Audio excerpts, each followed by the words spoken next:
God damn. It's enough to bring a fucking tear to your eye. Okay. Hopefully this all just works out of the box. It should, because it's GOG. You look like a member of the White Glove Society.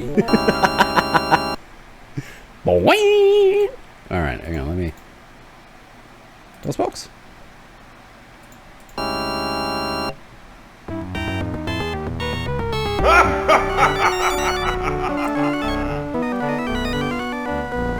Alright, I think I need to do like a window capture. Let me try. Hey, there it goes. Ah, perfect.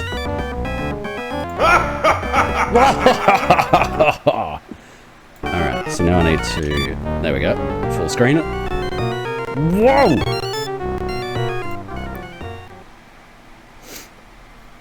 Okay.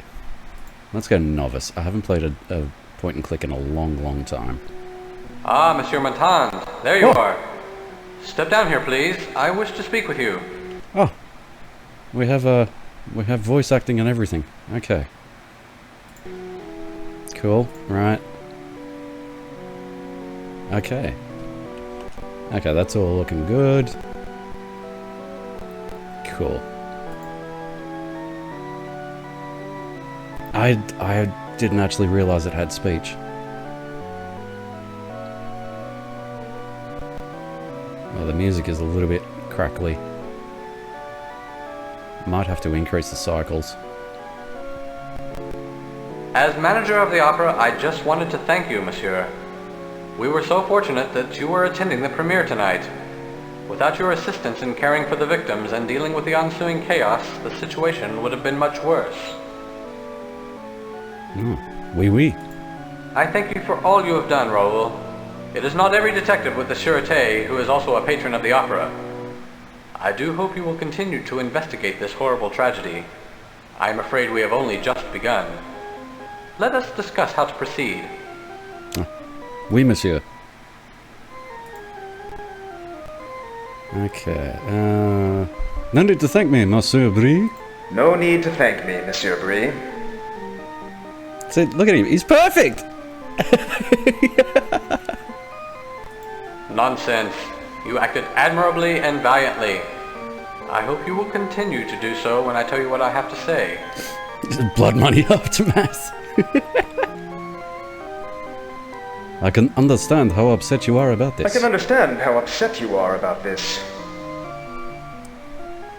Yeah, see, he's fucking perfect. And you know what? I didn't look at this before I put the mustache on Stitches. I just went, you know what? Poirot. It's, you know, Poirot and a little purple tie. And it's fucking spot on. Upset? For heaven's sake, there's a madman loose.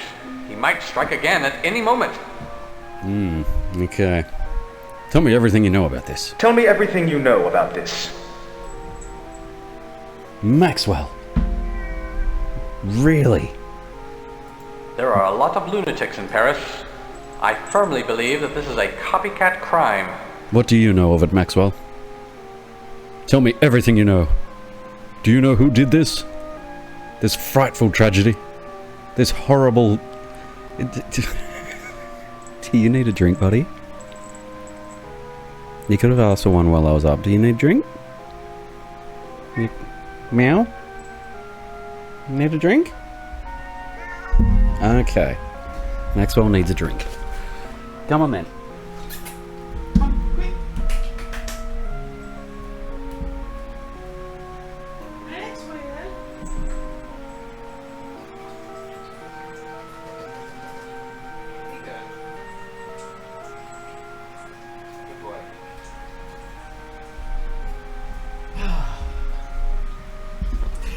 Copycat crime.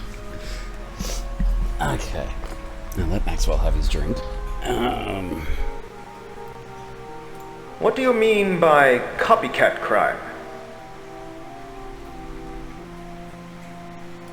Why, do you not see? This is precisely the same crime committed by the Phantom of the Opera in 1881. Someone is trying to make us think that the Phantom has returned. Oh, maybe he has. Alright, tell me more.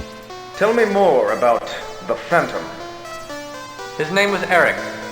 He lived below the opera while the thing was being built.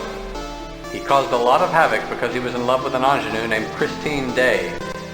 Some of his things were found at the turn of the century, so he must have died sometime between 1881 and 1900. What things were found? His mask, the original score to his opera Don Juan Triumphant, and a wedding ring, supposedly the one he originally gave to Christine Day. She returned it to him before she disappeared with her lover, the Vicomte de Chauny. His name was Raoul too, by the way. Where are these artifacts now? We have kept them on display in the opera library for years. Please feel free to go see them. There are some other documents in the library which will give you some information on the Phantom. Okay. How were these artifacts found? Some excavation was performed in the catacombs around the turn of the century. The ruins of a strange abode were found. A skeleton was discovered within, along with the artifacts. It is believed that this was the body of Eric, but nobody has ever really proved it. Christine Day? Any relation to tonight's star? You mean Christine Florent? No, I do not think so. Okay. I do not think so. Are you sure you have no suspects at the opera? I trust my staff implicitly. Our stage manager has confirmed that all employees were at their positions when the crime occurred. I have sent everyone home. I suppose you could return to the theater tomorrow should you wish to question anyone who is not here now. Okay. Who do you suggest I speak with? Find Charles, our stage manager. He should be able to help you. Where can I find Charles? You should be able to find him in the stage left wing at his post. Okay. How do I get around the theater? Go east into the orchestra pit and then into the trap room. That should lead you backstage. Charles can direct you from there. The trap room? Hello, monsieur. I wish to play a game. What do you want me to do then, monsieur? I would like you to explore the theater. Talk to people you see. Find out where this madman is hiding. Good Lord, man, there were people murdered tonight. And I don't think this lunatic is going to stop there. Okay. Please, I ask you, Raoul, as a friend. See what you can find out. I shall be in my office shortly. Come find me and give me a report on your progress. Then I'll give you further instruction. Good luck. Until later. Until later, Monsieur Bouy. I shall see you soon, Raoul. Okay. I love the little weight logo as the mask. Oh, he's done. I'm gonna turn the tap off. Good point. Good job.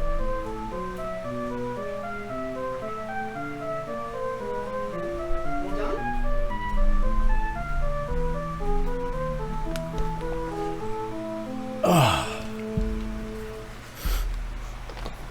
It is very charming and it does have such a nice vibe. Okay, so look at chandelier.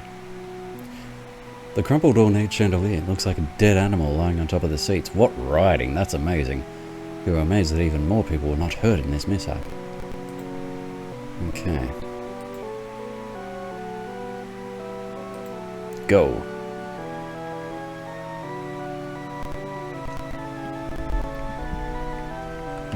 Actually, yeah, what's the, oh god, what's the, the DOS box, increase cycles, Control F12, okay. Let's, pump it up to like 1200 or 12,000?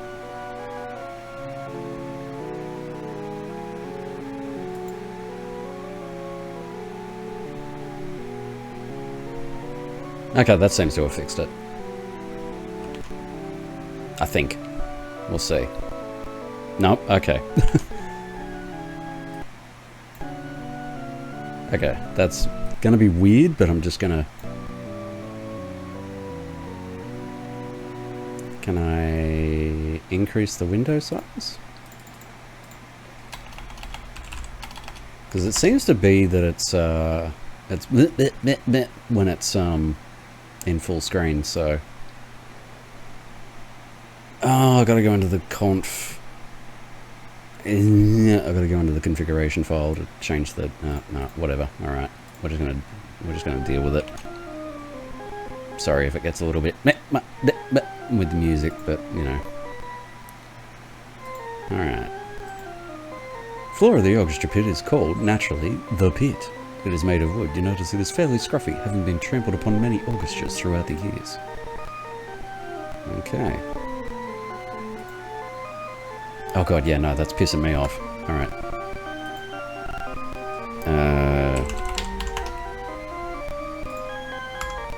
Okay, hang on. Let me... Whoop. Let me. I'm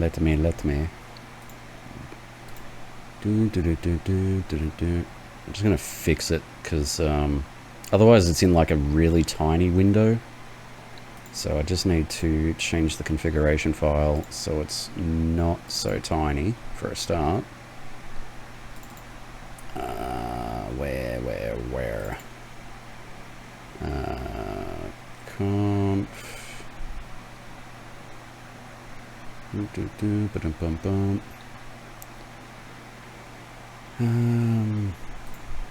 Oh, maybe because the window is like fucking 320 by 200. So let's make that 1240. What was it?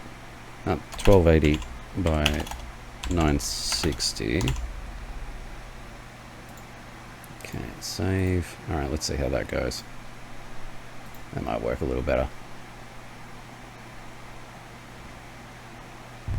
Nope. Hang on. Where is it pulling it from?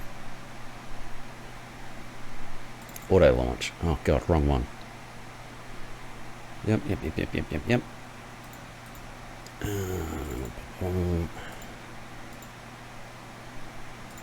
Hang on, how do I change the...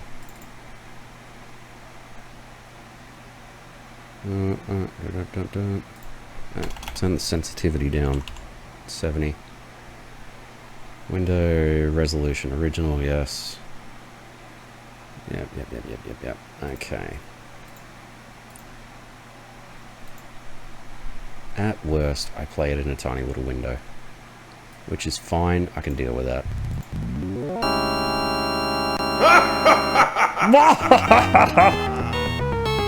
It scared the shit out of me. I'm not gonna lie, it fucking scared the shit out of me. No, wait. Oh my god. Let me try that again. Alright. Why is it not picking up my resolution change?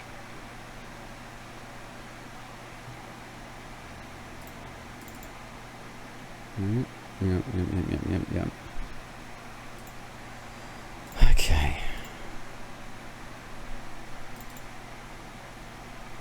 Yeah.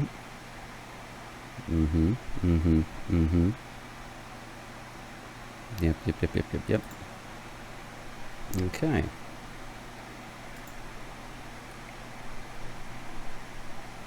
Alright, screw it. We're just, Bum, ba-dum, bum, bum. Okay, yeah. Restore. Okay. Folding chairs. These chairs are used by the orchestra members. It seems to you that they might be a bit hard on the posterior during a long opera. I can imagine. Sitting on a folding chair the entire time.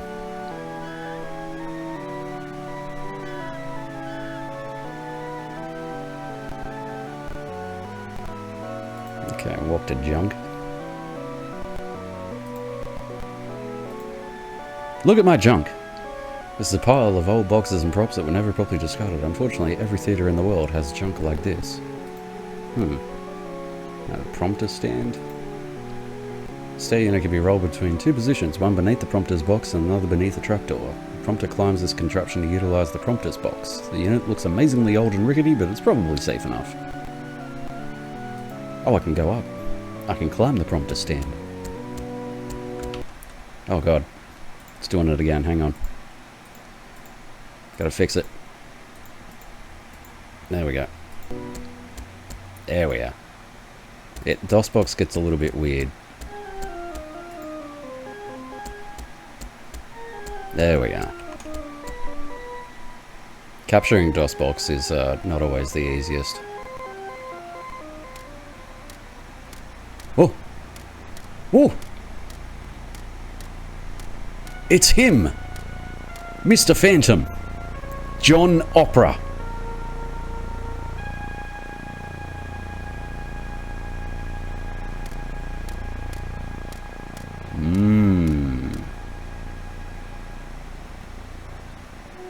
Interesting.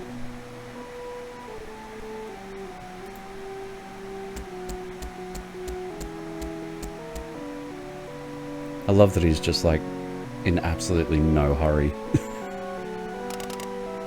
The door is locked. Okay. Exposed brick. Stair unit. Well. Note that the floor is dusty and scruffy. In old theatres, one will naturally find worn areas such as this. It's obviously a water pipe.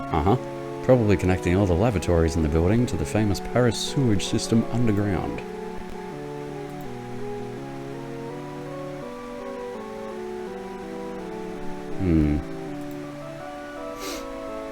Shambolic creep.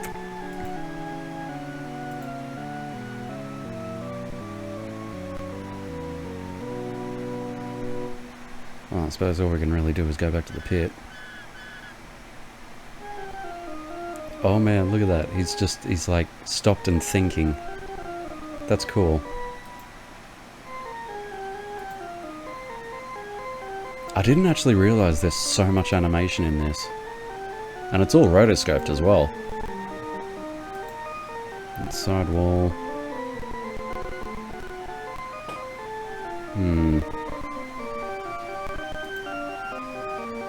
Oh god, that music is driving me insane. I will play in tiny box. Otherwise I think it's going to drive us all insane.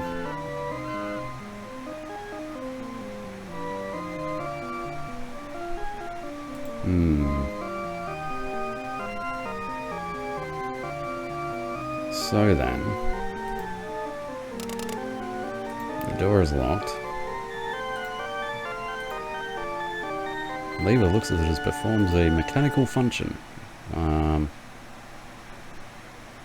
Push lever?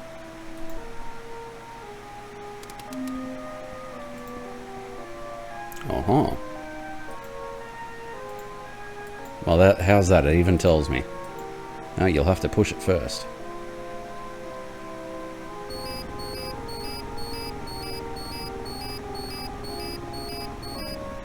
Okay. Up we go.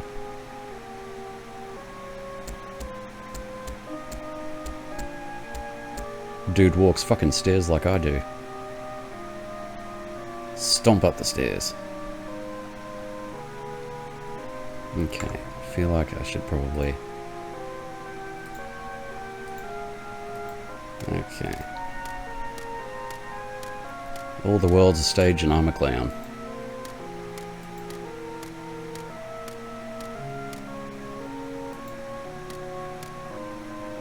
This is very strange to me because I've got like the DOSBox window over the OBS window.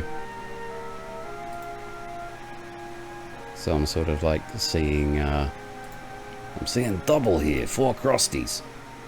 There's an ordinary headset with a stage manager or a stagehand uses to communicate with other members of the stage crew during a performance.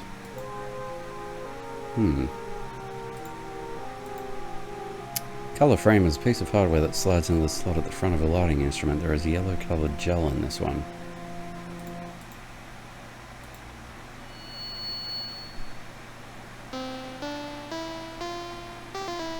Oh! Okay.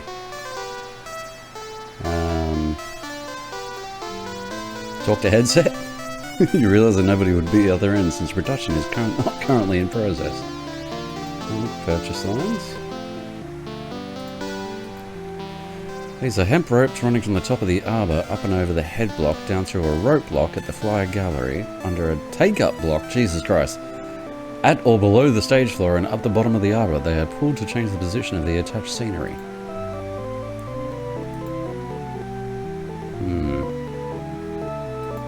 Leg. Leg. A leg, or tormentor, is a vertical side curtain used for masking. They can be of various colours. Why would they call it a... Oh no, wait. Why would they call it a tormentor?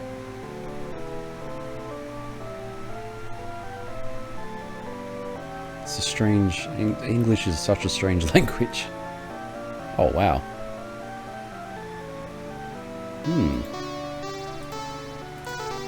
It's not anyone you recognise. Okay. Artificial plant used for a stage setting.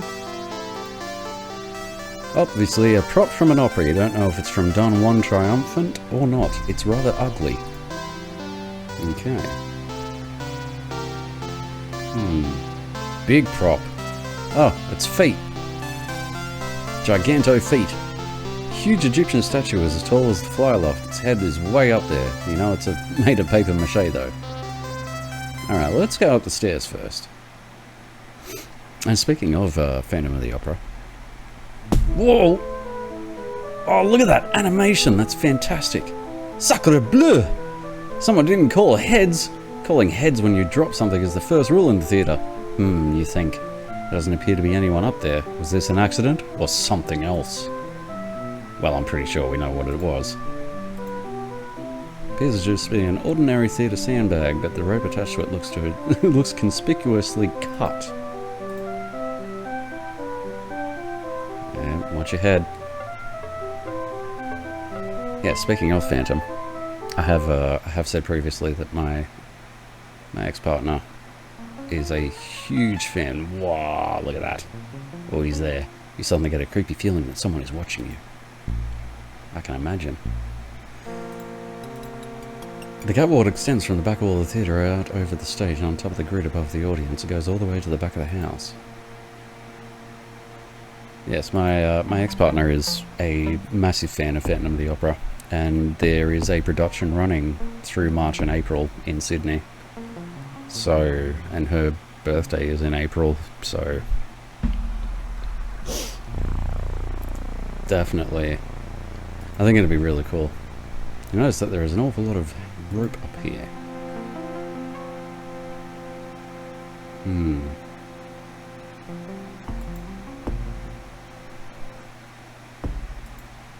This is the extreme back wall of the theatre. It is darker than the side wall so that the audience can't see it.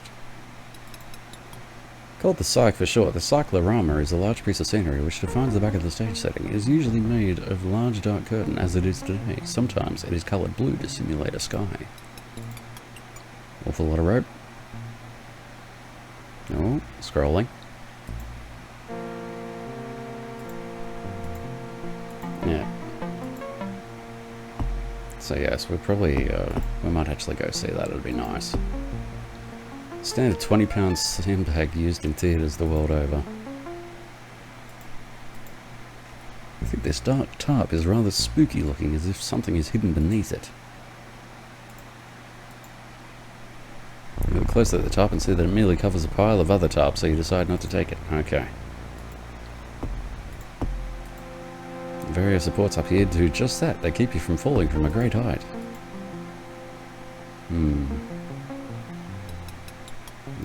Counterweight system. Looks far more complex from the angle than it did from the stage floor. There seems to be millions of purchase lines and arbours. The proscenium arch is the opening in the wall that separates the audience from the stage. You know it as the frame that surrounds the stage picture.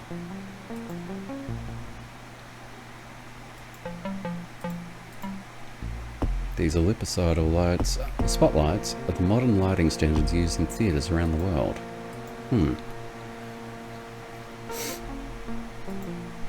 You know that the beam position is one of several slots in the grid which lighting instruments hang. Okay. And yes, I highly recommend the movie.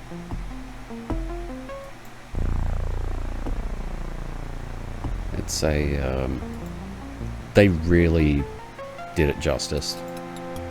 Fantastic movie. Everybody's fantastic in it. I loved it. You attempt to take the catwalk, but we quickly deduce that this actually will be a waste of your valuable time and energy. No, I want to take the blue frame. There is a blue color gel in this one. Okay. But yeah, the movie itself is just such a brilliant movie. Very, very well done. We saw it in the theater, of course. There seems to be some kind of note attached to the cable. My dear Raoul, Ooh. it is time that we settle our differences. 100 years is a long time to hold a grudge, and the weight of it has become unbearable. Revenge is the sweetest of all music, and soon the opera house shall be ringing with it. Man, this has got voice acting and everything. Okay. Crates up here are old, dusty, and probably contain nasty things that bite. What's Stitches doing in there?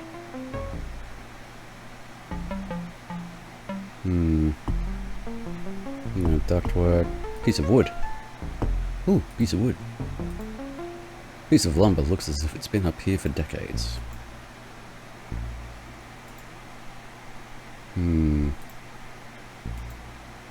Apparently the killer cut the chandelier from here.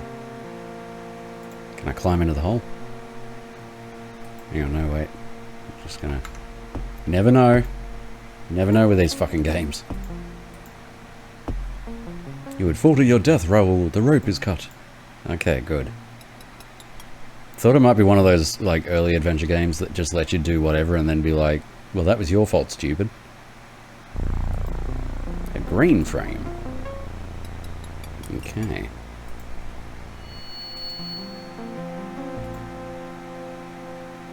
I love that I'm supposed to be questioning people and I'm just up here, like, hanging around. Just doing my thing. Okay. Support column appears to go all the way down beneath the grid into the floor below. Okay. Well, I think that's about all I can really do up here, so I may as well head back and actually go and, like, do my job. Actually go and question people.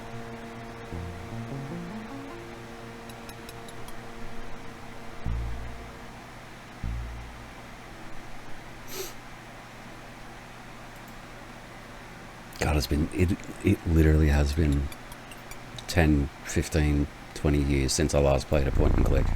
Not even kidding. I grew up on these, like, you know, back in the day I was playing freaking King's Quest series and just so many. I miss these games. I miss point and click.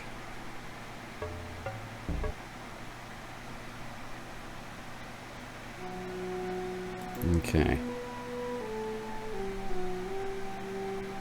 Even the music is cool. What's in the box? You shake your head as you come to the conclusion that there seems to be an awful lot of junk in this theatre. Oh, okay.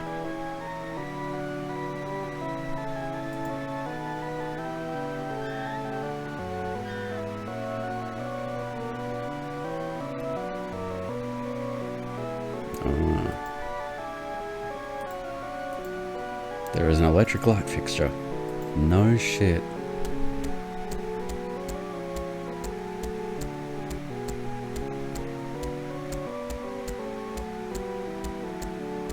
I think the one complaint that I really read about the game was these stairs. And how slowly you go up them. Dressing room corridor, okay.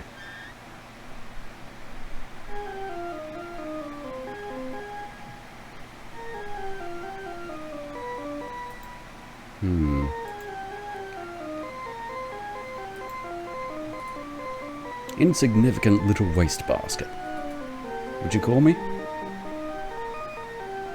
Only thing written here is a number that you do not recognize. 723602432.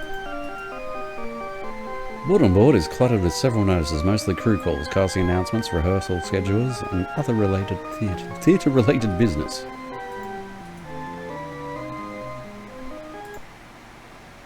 Remember when you used to play adventure games and you'd have like get out the notepad and pen?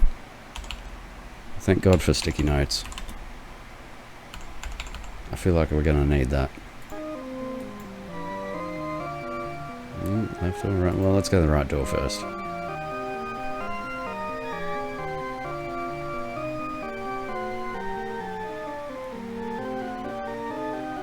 Ah, Madame. Ballerina looks to be about 12 years old, but she is tall and lithe. She has a wiry, athletic figure typical of most ballerinas. Well, let's talk to her, I guess. Bonjour, monsieur. Have a seat while I practice. Okay. Bonjour. Bonjour. I am Detective Raoul Monton. I am Julie Geary. What can I do for you? What are your thoughts regarding the... Oh, it was fantastic. It was great. Came crashing down, whole lot of people fucking... What are your thoughts regarding the chandelier tragedy? I am glad you asked. It was the opera ghost. He has returned. I always knew he would. Why do you say that you always knew he would return? Because I have dreamt about it. I have some of the powers that my great-grandmother had, you see. Interesting. Oh. Your great-grandmother? Please, enlighten me. Madame Geary worked at the opera as what today we would call an usher. She looked after the boxes. She was in charge of the Phantom's personal box. Madame Geary. Yo. Tell me more about Madame Geary. To put it bluntly, she was a psychic. She communicated with the Phantom without ever seeing him or speaking to him directly. She also wrote a book about him, which you can find in the opera library. His personal box. Go on, please. It was Box 5. He had ordered the manager of the opera to never sell the box, as it was his. He would attend the opera in that box, but no one knew how he got into it. He certainly didn't go through the door. Didn't your great-grandmother see him in the box? Never. She never tried to see him. She was a little afraid of him despite his kindness. But my mother said that great-grandmother told her that Box 5 had some kind of trick in it. Tell me about the book. She wrote it around the turn of the century, after the Phantom's supposed death. She became something of an authority on the man. If you haven't read it, you probably should. Yet refuses to stop dancing. She's a ballerina. Communicated? Yes, he would leave her instructions in his box, but she almost always knew beforehand what he wanted and provided it. The ghost tipped her very well. He was good to her. Tell me about your dreams. Well, the other night I dreamt I was a whale, and the sky was made of tomato soup. Tell me, Inspector, do you know what it means? I see him in a haze of darkness and shadows. He emerges. He has a woman with him dressed in white, but I cannot see her face. She is wearing a mask. I think I know who she might be, though. Christine. Who do you think she is? The Phantom was in love with a singer named Christine Day. It could be her, but I have a theory that it might be Christine Florent. There is some kind of connection between the two. Not only do they look alike, but they are both gifted singers. Perhaps that is why the ghost has returned here and now, because of her. Maybe. How do you know it's the ghost? Because I saw him. Excuse me? Where and when did you see him? It was 2 nights ago. I was coming out of my dressing room and I saw him on the staircase. He turned to me, then quickly ran up the stairs. I was too frightened to follow. What did he look like? Well, he was wearing a mask. He was dressed formally, but his clothes were rather old-fashioned, of the kind they wore during his day. He had on a cape and was carrying a cane. He was not wearing a mask. Oh. I only caught a glimpse of his face, for it was very dark. It looked like a skull. Wow. Tell me a little about yourself. Well, I am a dancer with the ballet corps. I am taking acting lessons and hope to become a prima donna like Christine Florent. How long have you been associated with the opera? My family has been with the opera all the way back to my great-grandmother. My mother was a costume seamstress. My grandmother was in the ballet like me. My great-grandmother worked for the public sector of the opera. Opera family. Do you know Christine Florent well? She's very sweet, but she tends to keep to herself, like most prima donnas. I believe that she knows more about this chandelier incident than she lets on. What do you think she knows? When I mentioned that I saw the opera ghost the other day, she turned quite pale and said not to spread such rumors. Ooh. Merci. I shall speak with you later. Adieu. Adieu, monsieur. Okay. It's a travel poster advertising the island of St. Barths in the French Virgin Islands. It's a travel poster for Madrid. You sigh because you've never been there. Enchanté.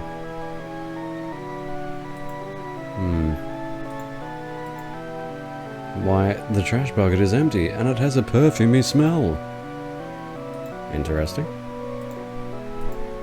The umbrella must belong to the occupant. Paintings.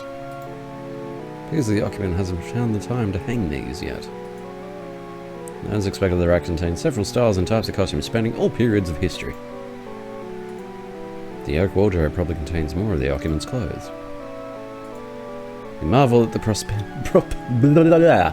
propensity with which actors and actresses paste up newspaper reviews. Well, hey, I would too. Occupant applies makeup at this table that is cluttered with makeup items. Okay, well, not much else then.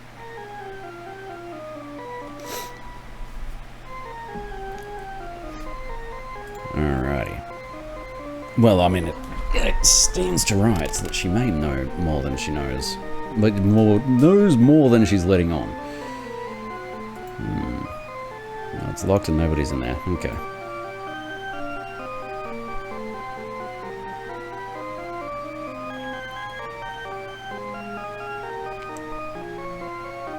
I love this animation. I've always loved rotoscoping. My first taste of it would have been Prince of Persia, I think. And I was blown away as a youngin'. I was like, holy crap, this is so smooth! Wow! And then I actually found out about rotoscoping. And was like, huh. That's a hell of a lot of work.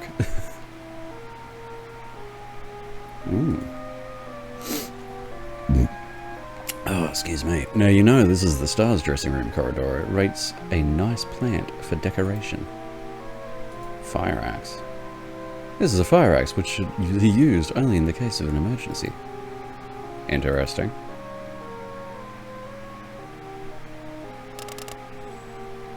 No one inside. Why do I feel like that fire axe is gonna come into play later on?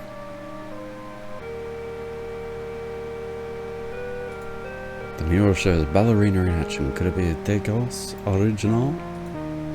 Abstract painting is an oil by an artist named Anon. Yep. Couch looks extremely comfortable. It reminds you that you've been on your feet for some time now. Hey, I just sat down. Clothes dummies are often used for costume experimentation.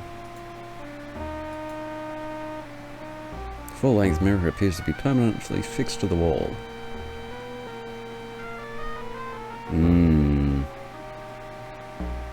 You and me both, Inspector. You and me both. The occupant uses the screen to dress behind when someone else is in the room. There are some clothes hung over the screen. Hat rack is purely functional. It is used to hold many items other than hats. You're momentarily struck speechless by how beautiful the woman is. She appears to be in her early 20s and has short dark hair and piercing brown eyes. The woman has a pleasant, friendly demeanor.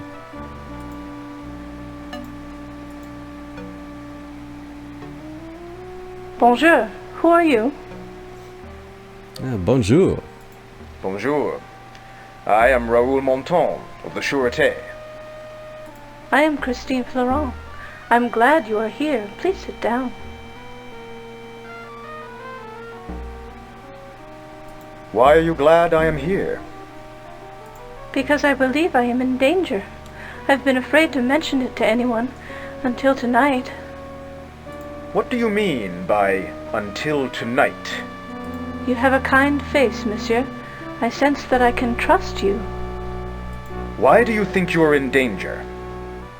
It's somehow connected with the chandelier falling tonight. Can you tell me anything about the chandelier falling? Yes, I suppose I must speak up now.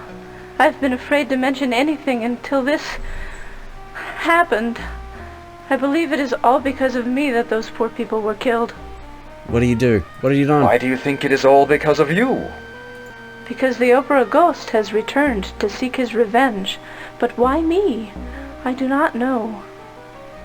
The opera ghost? What do you know about him? Only that his name was Eric, and he was a talented composer and architect. Some say he possessed some black magic abilities, but who knows? You probably think I might be crazy, but I believe in him. He speaks to me in my dreams. Actually, it's the same dream, over and over. Tell me about your dreams. Tell me about your dreams. Well, the other day, I napped, and I dreamt that I was a walrus in a Walmart, and I was having trouble scanning up. There is a mysterious man, dressed formally, in a cape. He's standing in the shadows with a mist surrounding him. He beckons to me. He has a seductive quality that I cannot resist. I go to him, but his face is in shadow. What else happens in the dream? He said that a little bit. What else happens in the dream? He makes love to me. At first it is passionate and pleasurable. I was just memeing. Then I always begin to feel trapped, and I struggle to get away. I reach up to move his face into the light, but he won't let me. What does he do then? My attempt to see him angers him, and he wraps a thin rope around my neck. He starts to strangle me. Just as I start to black out, I wake up. It's very frightening. Jesus. What makes you think he's after you? Because I received a note from him. What does the note say? That he is seeking his revenge on me for leaving him to die alone or something like that. I don't know what he means. Do you still have this note? Yes. If you want it, you can have it. It's there in my dressing gown. I'll take a look at that note, if you don't mind. Please do. Beware. I have returned to seek my revenge against you for leaving me to die in loneliness and solitude. Not even your lover can save you this time. Interesting. Have you ever seen him when you're awake? Never. Only in the dream. But little Julie Geary has claimed to have seen him. She describes him just as he appears in the dream. Have you ever heard of Christine Day? Yes, I know the story of the Phantom. No one knows what happened to Christine Day and her lover Raoul de Chagny. Supposedly they disappeared together. I don't blame them. I have heard stories that I resemble her. You are not related to her, are you? Frankly, I do not know. My grandmother was orphaned, so I am unsure of my lineage prior to her. There is only one curious clue. And what is that clue? That she was born in Scandinavia, and that was where Christine Day was from. And to where, it is speculated. Adieu, Mademoiselle Florent. I must leave now. Accidentally clicked the mouse. Wait, monsieur. Do not leave me, please. I am frightened.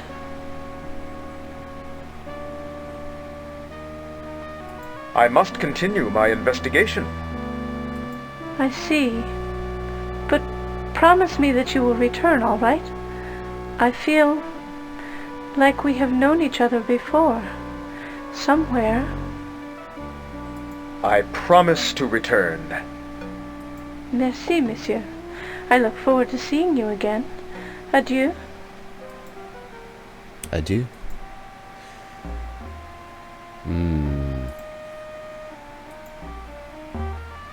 This mirror is not made for pushing. What about pulling? Quickly realized that pulling the mirror would not accomplish anything concrete. Because I know in the traditional that was one of the ways he got around was through the mirror to Christine's room. Just sort of slid it open.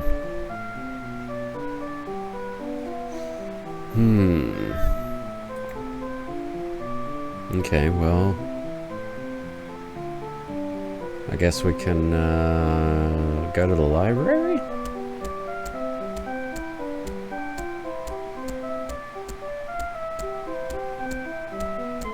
So far this is really good, I like it.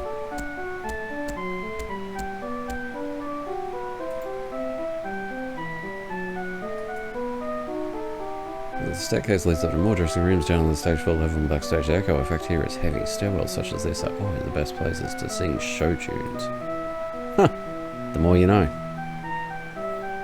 So if I ever get the urge to start singing show tunes, just go find a big old staircase. Hello my baby, hello my honey, hello my ragtime gal.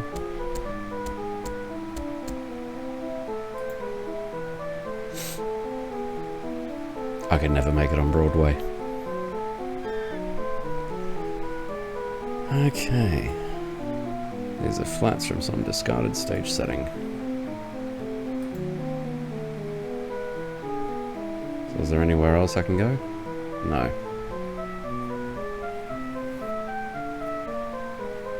No, actually I can go back and talk to Raoul. Oh, hello.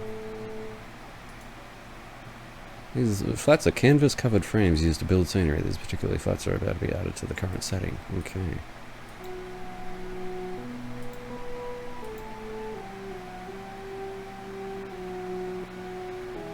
Yes, what is it? By the way, I am Detective Raoul Monton with the Sûreté. What of it?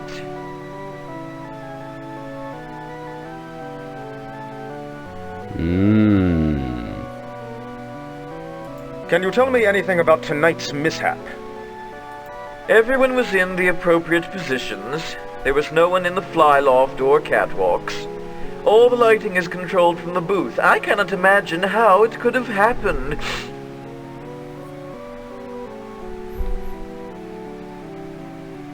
I'm fucking watching you, buddy. How was the chandelier attached? There is an alcove in the ceiling through which the chandelier's electrical wires and harness are rigged. You must go to the fly loft and traverse the catwalks above the ceiling to get there. The chandelier is periodically pulled up into the alcove for maintenance. Do you have any suspects regarding tonight's mishap? Well, I don't, but some of the ballet girls certainly do. Certainly do. What do you mean? The ballet girls know something? They believe it's the opera ghost, you see. One ballerina in particular is spreading rumors. Opera ghost? Do you mean the Phantom of the Opera? Yes, isn't it silly? They are saying it's the Phantom's ghost returned to seek revenge on those who did him wrong 100 years ago. Have you seen a man with a cape recently? No, I have not seen anyone since everyone went home an hour ago.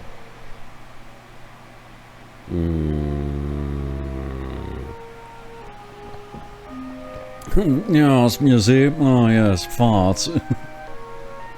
Who is this ballerina? Can I speak with her? Well, we already did, but... Her name is Julie Geary. I believe she is still here, probably in her dressing room. I have not seen her leave tonight. Some of the cast stay all hours at the theater. Mm-hmm. Oh, yeah. Yes. Who else might be here? As soon as I finish what I'm doing, I'm going home. You might find Christine Florent in her dressing room.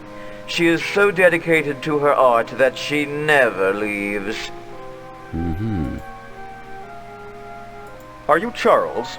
Yes, I am Charles. I am Charles.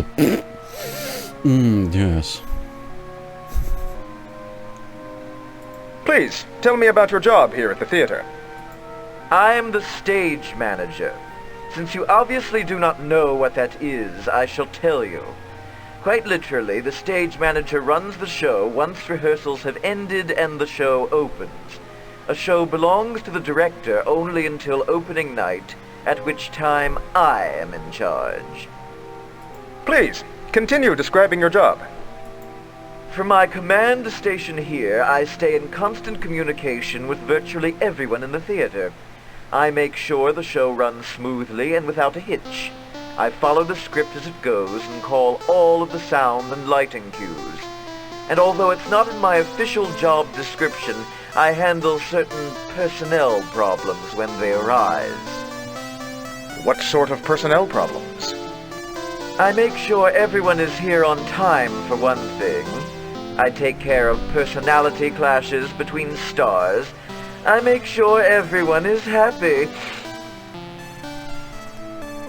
Charles the Sniffer. Little bit of a sniffer. Please tell me a little about the Opera House. The Opera House was designed by Charles Garnier and first commissioned during the reign of Emperor Napoleon III. Construction began in 1854 with demolition of the already existing buildings on the site, and it wasn't until 1861 that the first foundation stone was laid. The opera did not officially open until 1875. Go on, please. This history is fascinating. Why did he sound so like... Oh yeah, go on, please. This history is fascinating.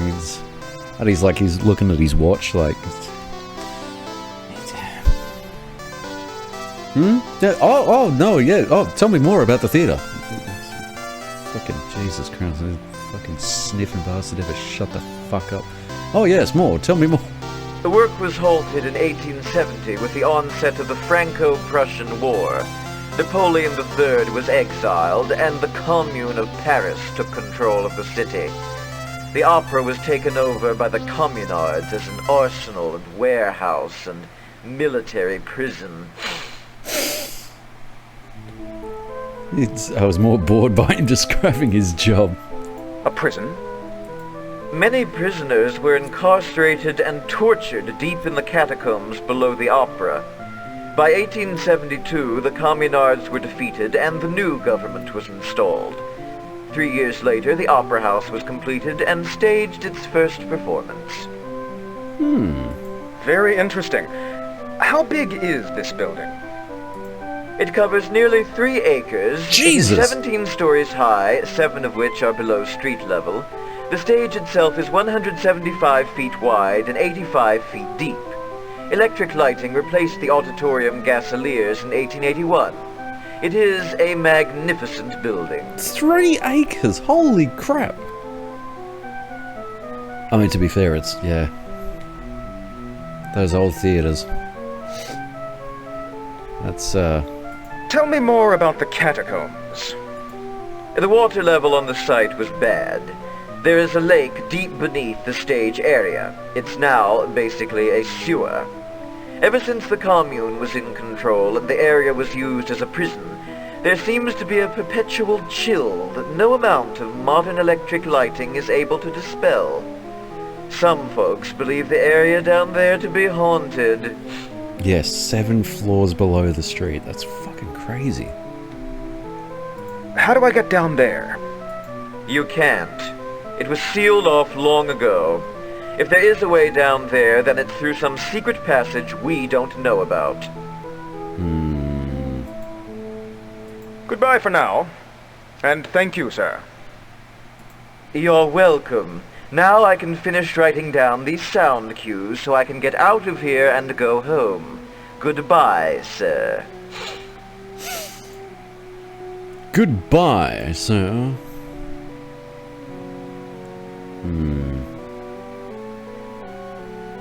You're in my sights, Charles. Something about him. Something about him. I don't know. Let's go. Probably a greater distance than it appears, but you throw caution to the wind and jump.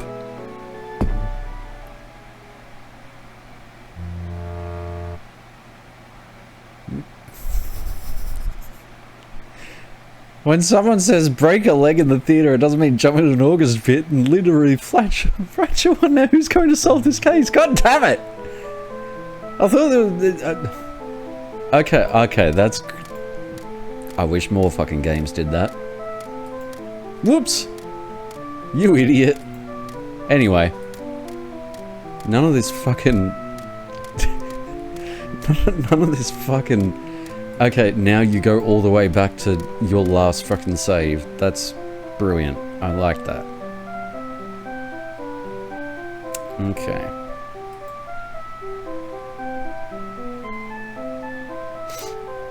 Yeah, he said it's cold down there and he's sniffing a lot. He's in my fucking sights. Also, he had the scarf, the ascot. There's something fishy about him. I don't know.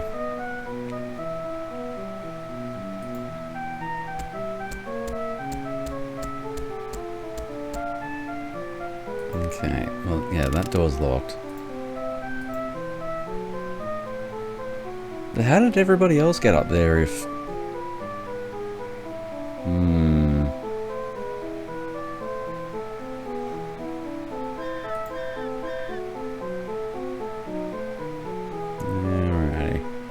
Let's go to the, let's go to the office.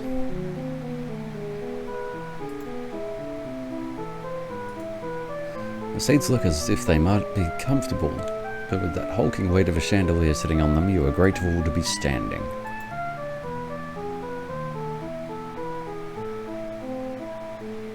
God, the smooth scrolling. Like for this era, scrolling this smooth was like only just becoming a thing. And the animation smoothness and everything, goddamn. The small chandelier hanging from the ceiling casts a shimmering light across the hallway, accenting the golden flare of the wall, excuse me. I don't know why I keep yawning. Okay, well let's go through here. Room at a time. This appears to be a bust of the composer, Berlioz. Box 5. Yeah, 93. Like, you would expect 95, 96, maybe 97. But for 93, holy shit. Like, this was ahead of its time. Okay, so are all the boxes... Yes. Okay. The Grand Foyer. I love how, like, the voice acting, when they were in the theatre, it was actually, like, had that little echo to it. That's attention to detail. It's an empty theatre and you're having a conversation. It's going to be a little bit of an echo.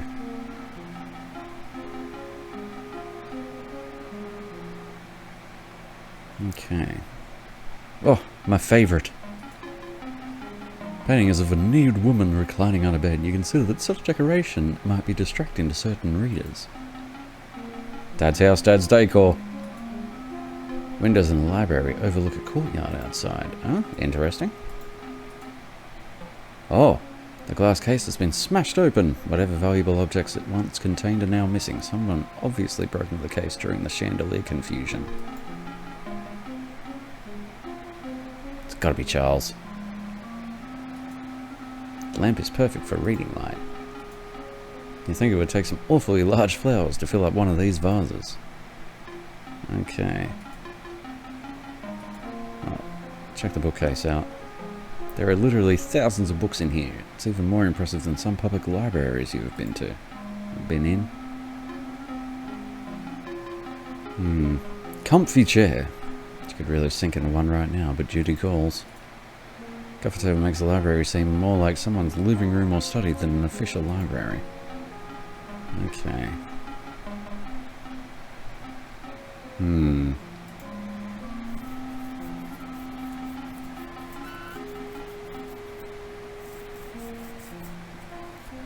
The oldest point-and-click game that I've played that focuses much more on story than puzzles. I wonder if this OG story-focused adventure game. Story is unusual, the setting is interesting and different from your more usual fantasy world. However, the absence or simplicity of puzzles baffled me, to be honest. It's a game that I recommend to any fan of the genre, but it severely lacks in puzzles, so it's better played when you like enjoying an easy story-focused game that's been done with care and attention to detail. Yeah, that's probably a pretty accurate review. The Gobelins tapestries were woven from Marzal's cartoons. They represent ancient hunters, nymphs, and other mythological beings. Monsieur Brunner is here looking a bit worried. You've known him for years and he's a fairly good friend. The manager of the Palais Opera is in his late 30s. Holy shit. Imagine being like in your late 30s and being the manager of like one of the most the most prestigious operas in the freaking country. That doesn't belong to you. No, I want to look at it. No, that doesn't belong to you. Okay. Can't even look at it. Alright. Monsieur Brun. Ah, Monsieur Montan. Tell me what you've learned. The Phantom has communicated to us by writing. Oh? Really? The Phantom, eh? Well, let's see what you have. The Phantom, eh? Well, anyone can write a note and sign it OG. I found a note, addressed to me.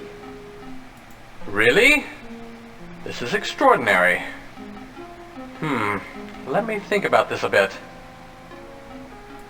I too have a note from the Opera Ghost. I thought it was a sick joke at first, but now... Well, here it is on the desk. Take it. I suppose I should have said something, notified the authorities. The tragedy might have been prevented. I feel terrible. You dip.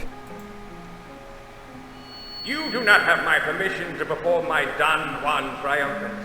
Cease the production immediately, or I shall cause thee a great deal of stress. Yeah, good. It's what Eric deserves. You can't help but feel sorry in some way. I mean, despite Phantom of the Opera being a story of, like, love and murder and mystery and intrigue and Stockholm Syndrome, you know, he was a bit of a bastard. But on the other hand, he was, like, sort of overly obsessed with his art, which brought his downfall, so... There has been another crime in the library.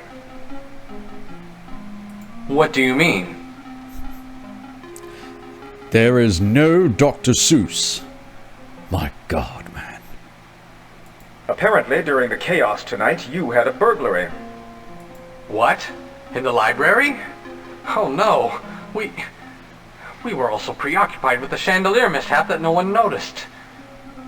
The artifacts are missing. No! They're priceless! But who would have wanted them? They're of no use, really, to me. I hope that book written by Julie Geary's great-grandmother is still in the library. If you haven't found it yet, please get it and take a look at it. It might be helpful to you. Mood. Yeah. I sometimes feel... I feel he's, you know... I think deep down, if you have a passion for your art and stuff that you do, you feel that way sometimes. It seems that this opera ghost of yours does exist. Monsieur Brie raises his eyebrows at your statement, but then you shrug your shoulders, indicating that you're only half serious. Oh, come now, Raoul. You've been listening to too many rumors. Falling sandbags are not rumors. What? Did you have an accident? It was no accident. Oh dear. My insurance premium is really going to go up now. Well, thank goodness you're all right. Thanks, Brie. You dick. I am not sure they are rumors. What do you mean by that, Raoul? Earlier, I saw a man with a cape and a mask. My dear Raoul, I have only to quote my late friend Samuel Beckett, the playwright. All men are born mad. Some remain so. Perhaps you should go home and rest. You and Charles sound alike. Well, he doesn't believe these rumors either. We're both sane, rational men. Excuse me. I have more investigating to do. Adieu, Monsieur Brie. Adieu, Raoul. Please return when you've learned more and we'll talk. I hope that book written by Julie Geary's great-grandmother is still in the library. Yep. If you haven't found it yet, please get it and take a look at it. I will. It might be helpful to you. Oh yeah, Beneath the Still Sky is actually really good too. I finished that back in the day. It was really, really good. Okay, well, where is it?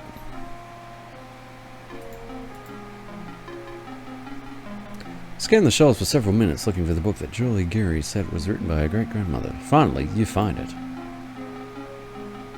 Okay.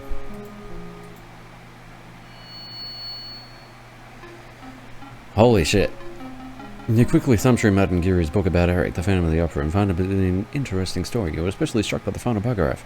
As for Eric, the Phantom of the Opera, no one is entirely sure what happened. How he met his death is unknown. It's said that after Christine Day fled with Raoul de Chauron... I'm terrible with French, I'm sorry. Eric died of loneliness and solitude in the depths of the catacombs. Mood. A skeleton unearthed in 1899 was believed to be that of the Phantom. A few artifacts were found which were thought to have belonged to him. These were placed in the Opera House library for safekeeping, but no one has proven that the Phantom of the Opera did in fact die. Perhaps his spirit lives on, hoping that one day Christine Day would return to him in another form, in another time. I do not believe that the world has heard the last of Eric, the Phantom of the Opera.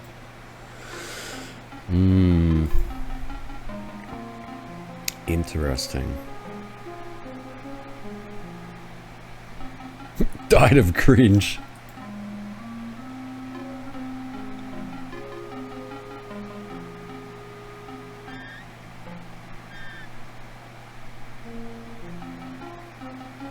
Oh yeah, that just, should have figured. Oh no, why do I keep yawning? I'm so tired. Yeah, so sorry. I keep yawning and I'm not tired.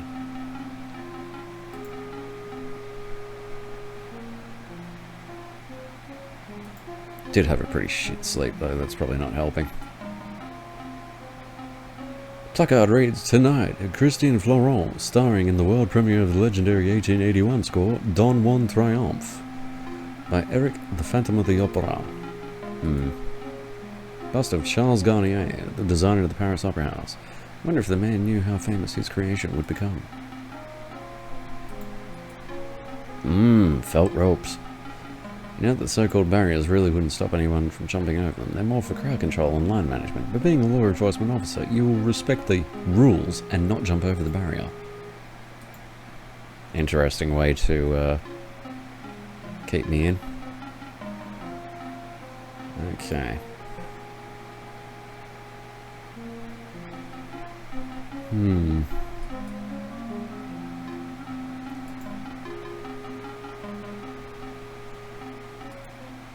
The Overdore medallions are paintings by designer Charles Garnier's friend and artist Baldry.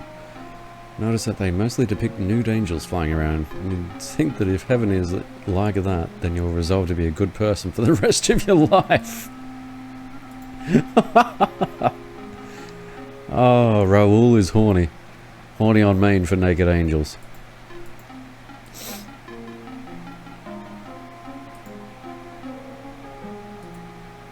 The painting, like all the work in the Grand Foyer, was done by Garnier's friend Baudry. Despite their immensity, the compositions possess vitality and character, as well as a genuine freshness of colour. To be fair, yeah. Mood!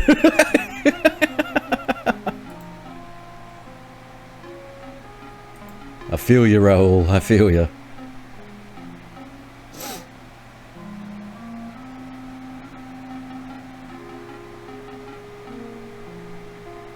Okay, so that just sends me back out. Right.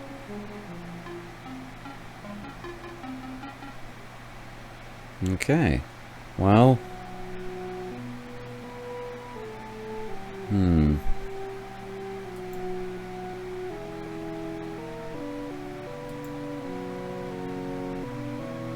I'm not using a walkthrough or anything for this, by the way. There is one section that I have directions for, and that's the catacombs. We will see why when I get down there. Everybody in just about every review was just like, by the way, here's the directions to get through the catacombs, don't try and fucking do it yourself. You will be there for hours with a pen and paper, and it's just a ridiculous freaking section, so...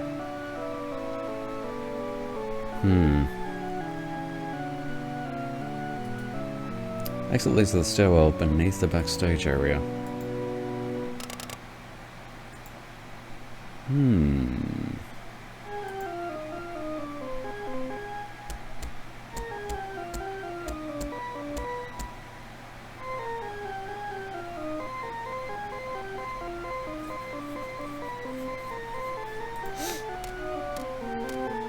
Let's go see if Charles has gone home yet. I get the feeling it's Charles. Just, I don't know, his little Weasley attitude. Maybe. Late 20s, he appears to be very busy. Let's bother him some more. Yes, what is it? Oh, it's you again. I think I told you everything I have to say. Now, I'm a very busy man. I am just about finished here, and I would like to go home. Adieu. Adieu. Adieu. I love French as the language. I'm terrible with French. I have idiot tongue. Can't speak fucking French to save my life. Oh, down the circular staircase. There we go. I love that he checks.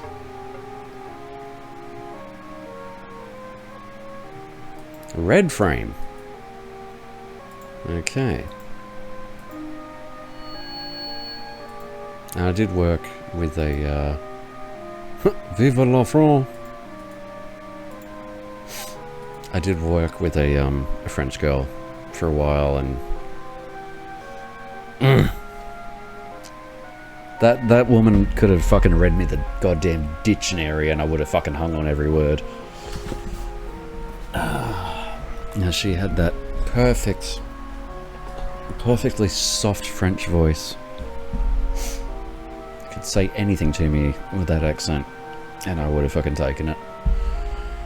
Its discarded prop was apparently used in some opera about animals. From the faded paint, it appears as if the prop is extremely old. Something much like it. Now it's just junk. Now it's just junk. Hemp is found throughout a theatre. You've always wondered why stagehands always call it hemp when it's obviously just rope. Yeah. Okay. Thunder machine. Thunder machine is a piece of aluminum suspended on the frame. The sound effect of thunder is produced by moving or shaking the aluminium. Contraption looks very old.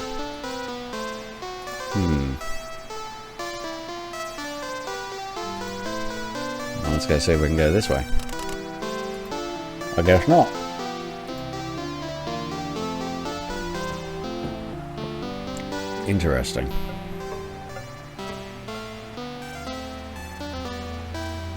Ooh.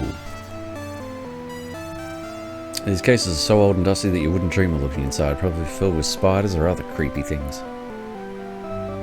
Crates. Dinette set?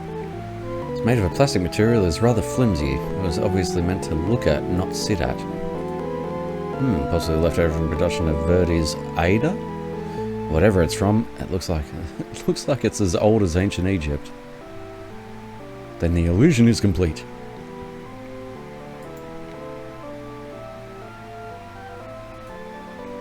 Yeah. Props after props after props. Okay.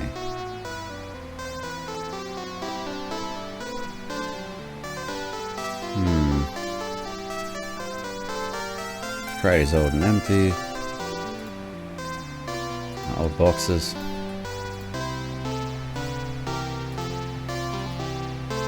Someone left an old coffee-stained putrid mug here. You wouldn't touch it with a stick.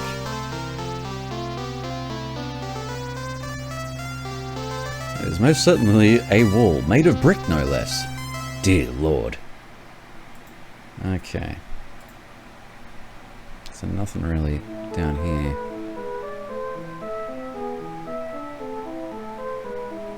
Okay. I can't go any further. Or can I? Let's see if we scroll. Yeah, backstage is so cozy. And my grandmother, one of my grandmothers was, she was a theatre person. She's pretty well known, apparently, too. And, she was very eccentric. Extremely eccentric. As theatre people want to be. But, no, she was apparently in a few productions and things like that, so that's my claim to fame.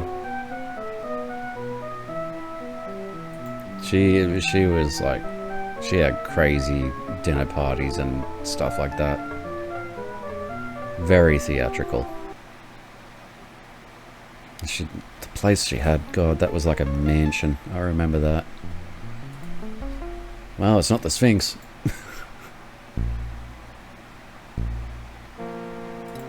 But yes, I remember visiting her place when I was pretty young. Probably like, you know, under 10 or something, and I just remember the place being absolutely massive. Like mansion massive. Fond memories, mostly. Place used to scare me a little bit, I think because it was so big. And the other catwalk traverses the opposite side of the theatre. Okay.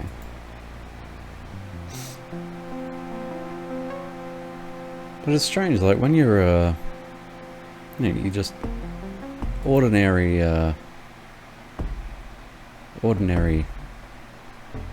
life, ordinary person, and then you don't realize as a kid, and then you find out later that, like, oh yeah, your grandmother was like into theatre and was actually in a whole bunch of productions and like was sort of a known name, you know, a name on a poster. And it's like, wow, shit, okay. Huh. Don't that beat all? Okay, so I can't get to the other catwalk. But yeah, it's just strange to find this stuff out. And you don't know until years, you know, years go by and you get older. And then you find out, oh yeah, no, she worked for this production company and was involved in all these stage plays, and she was, you know, she always used to tell me, funnily enough, now that I think of her, she always used to tell me that I could be on the radio. You have such a voice for the radio. You could be a radio personality. Huh.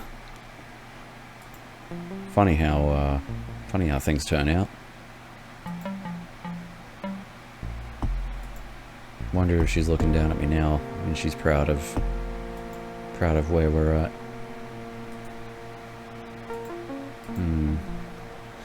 Yeah, look at me now, Grandma. Look at me now. Honestly, she'd probably think it was hilarious. She would be blown away that I do what I do in my spare time, you know? She would probably be absolutely over the moon. Think it was just the bee's fucking knees.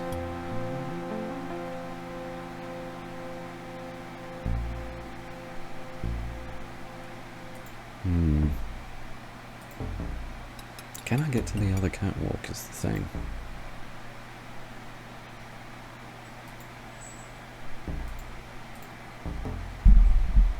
No, cable. Hello. Common electrical cable found in theatres around the world. Oh, okay. Puppet show.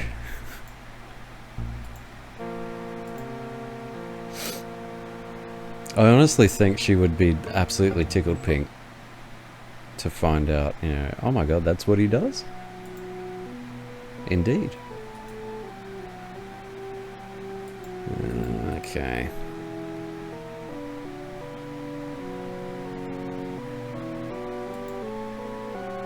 Maybe I should go back and visit. Oh god, the stairs. But yes, I think she would be very proud and very happy. She would just, she would be one of those people that doesn't fully understand the technology behind it, but she can appreciate, you know, she'd appreciate it. The theatrical side of things.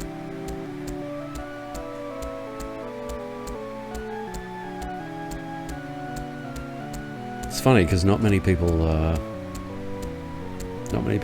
that I do this. You know, in my personal space.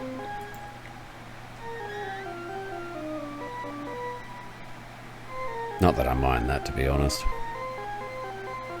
Imagine Dad fucking turning up. No, I wonder what he's up to today. And he comes in and I'm like, I'm ranting and raving over fucking using a kettle versus boiling water on a stove. That, or he'd turn up and I'd be like, I don't know, talking about friggin' the tits on the wall because Dad's house, Dad's decor. He'd probably fucking laugh. He would probably turn up and be like, yeah, no, he's mine. And my great-grandma was an artist buried in commissions and hated authority. Isn't it funny how we sort of like, you know, get bits of your relatives. It's not always just your parents. Sometimes it's bits of your relatives sort of bleed through. Oh my god, okay, can I talk to it? Hello again, monsieur. I'm glad to see that you've returned. Nothing has happened since I last spoke to you. If there's more that you need to do, go ahead. I'm all right. For now. I hope to see you again soon, monsieur. Okay. Yeah, so I'm just sort of...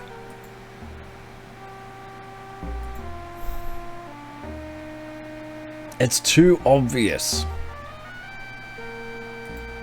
It's too obvious.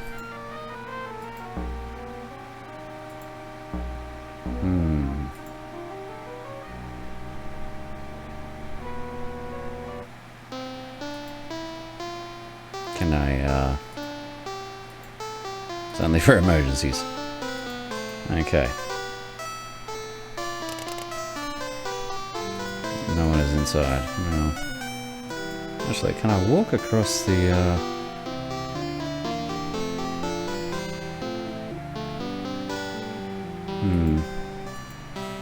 Nope.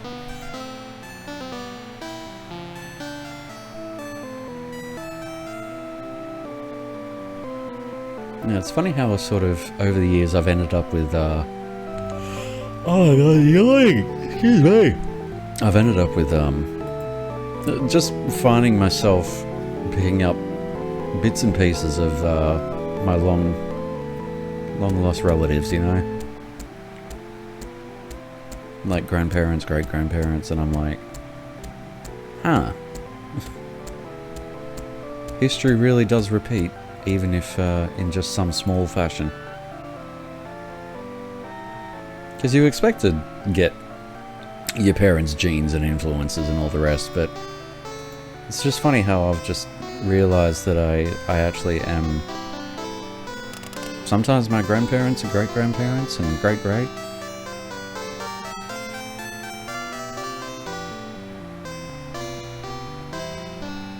Okay. What about Julie? Anything happening, Julie? No, talk.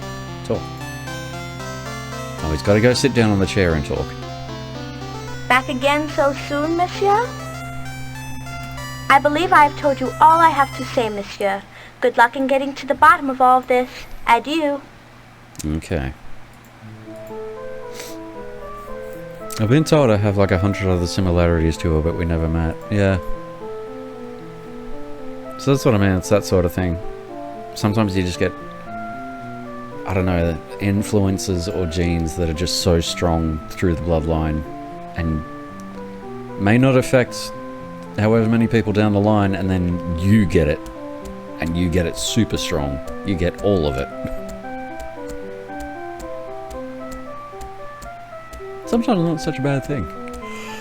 Oh my god, can't I please stop yawning? What is going on?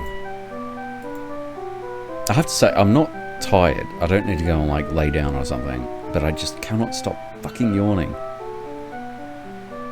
I'm on like my 3rd coffee at the moment too.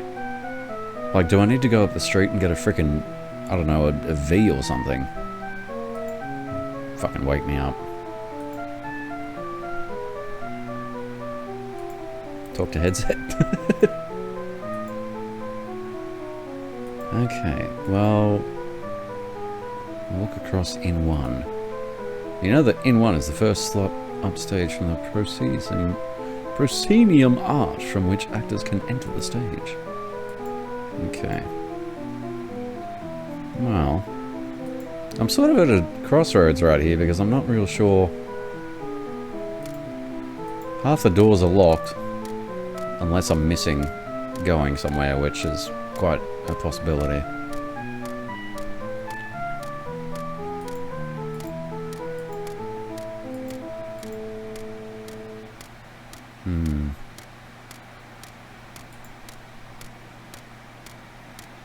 And it's funny finding out about ancestors or relatives that you never even knew. Like, it was my great-great, I believe, great-great-grandfather. And, I think I've said this one before, but it's always nice to remember these people. But, it was his friend asked him to go to watch because he had a date that night. And, you know, they were fantastic friends. And he said, yeah, no, I'll take watch. You tell the CEO, I'll take watch, and then you go on your date, have a good time, and then I'll swap with you the next night. And he went, yep, sweet. And while he was on watch, Turk snuck up behind him and slit his throat with a bayonet. So there you go.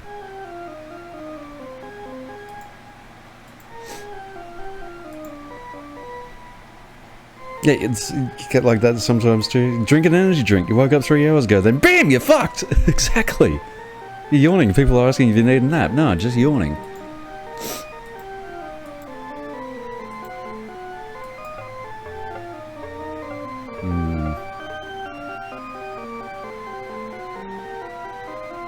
And there's also, my relatives are also the reason I don't ride bikes. I have a bad family history of bikes. Well, apart from the scar on my right arm, which was caused from falling off a bike and landing with my arm on the exhaust. And instantly searing my arm. Cooked it like a fucking turkey. But, I think it was my uncle. Great uncle? Might be, yeah, probably great uncle. A van with a trailer did a U-turn in front of him. And he just went, shit, and went straight into the side of him. So not only do I keep that in the back of my mind, and I'm very motorcyclist aware when driving, but that sort of made me go, you know what? Yeah. Between that and falling off the bike, it sort of made me go, you know what? Maybe cycling, you know, maybe motorbikes are not for me. I foresee bad things in my future. Walls are nondescript, non-reflective, so the light will not shine through the trapdoor when it is open.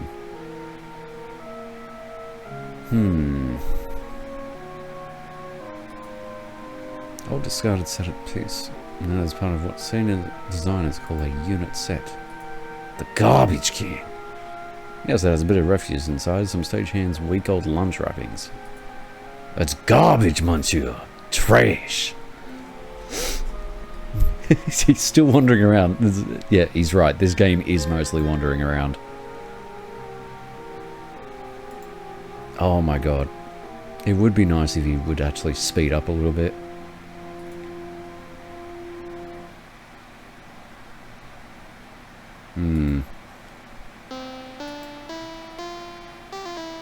Oh, actually, I've got the book. Why don't I go talk to fucking Bree? Be like, well, I got the book. And I keep picking up these light frames. Where's the lighting area, anyway?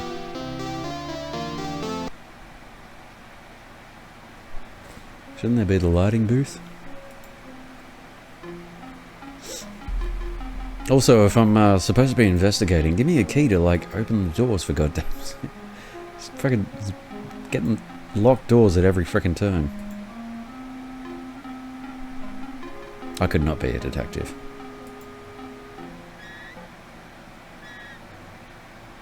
Alright. I'm gonna talk to Bree and see what he says.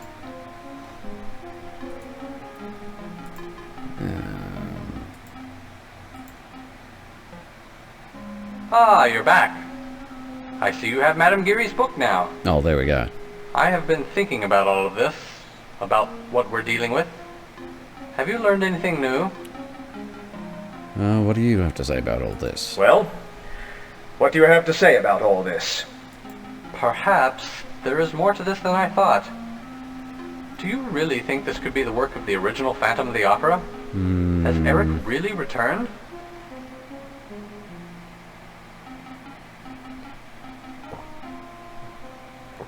Yes, I think so. Well, I shall await further information before I commit to such a leap of faith.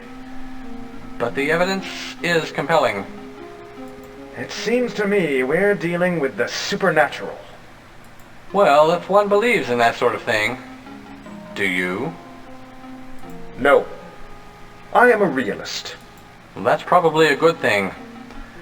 But all of this does give me the creeps. It's just expecting like a...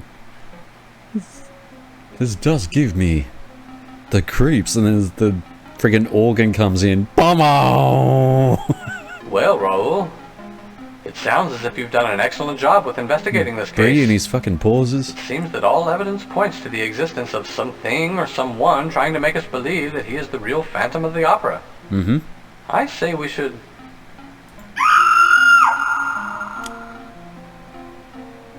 What was that? Who was that? Oh, you now recognize it to be Julie Geary's voice screaming in the distance. Quickly! Go to Christine's dressing room. Find out what happened. I will continue to sit here behind my giant desk. Yeah, oh my god. Thank god it didn't fucking... Yeah, 5 minutes is about how long it fucking takes me to get up there. Thank god it did not let me, like, make me fucking walk all the way back. I'm so glad they did that. Feels like they knew that people would have been walking around this entire She's time. dead! I saw him, monsieur! The Phantom Phantom! He was wearing his mask this time! I was backstage when he came running out of the stage right stairwell. He ran up the circular staircase towards the fly loft. Hurry! He's probably still there! Oh dear.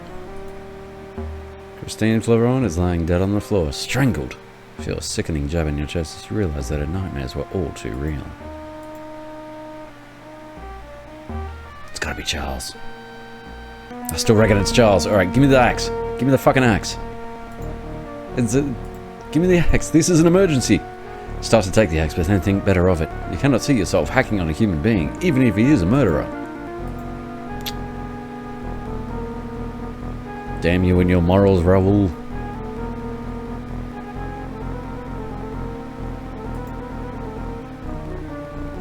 Unless... I have to hurry.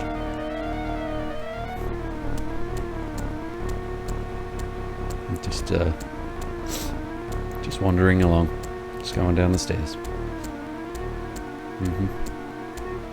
Yep. Big hurry. Gotta catch him. Why is this game so familiar? Oh, hang on. I'm getting ping pongs. What was that? Oh.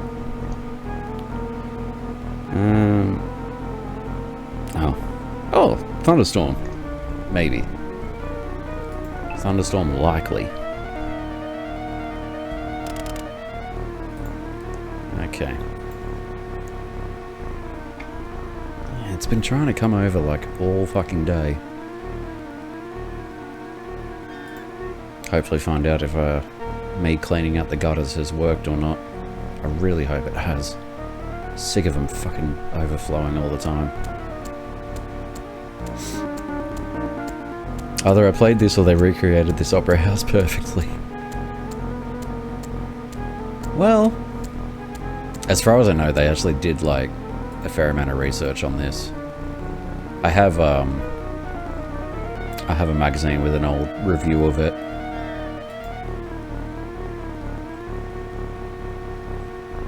Okay. So up, let's go check out Up. You good, Maxie?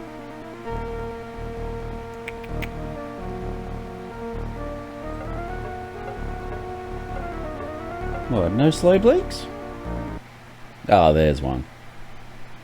Love you, buddy. Yeah, it's funny to me that there's no, like, run option, you know?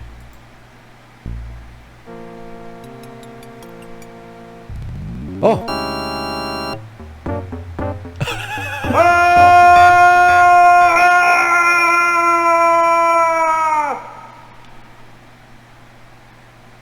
No thud?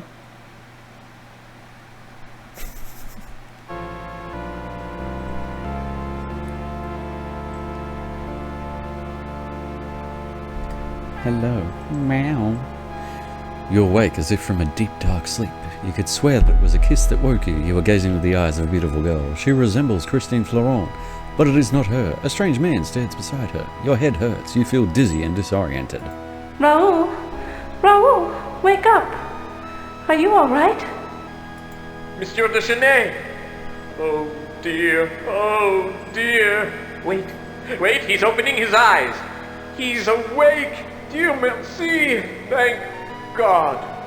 Oh, Raoul! Are you all right? Can you hear me?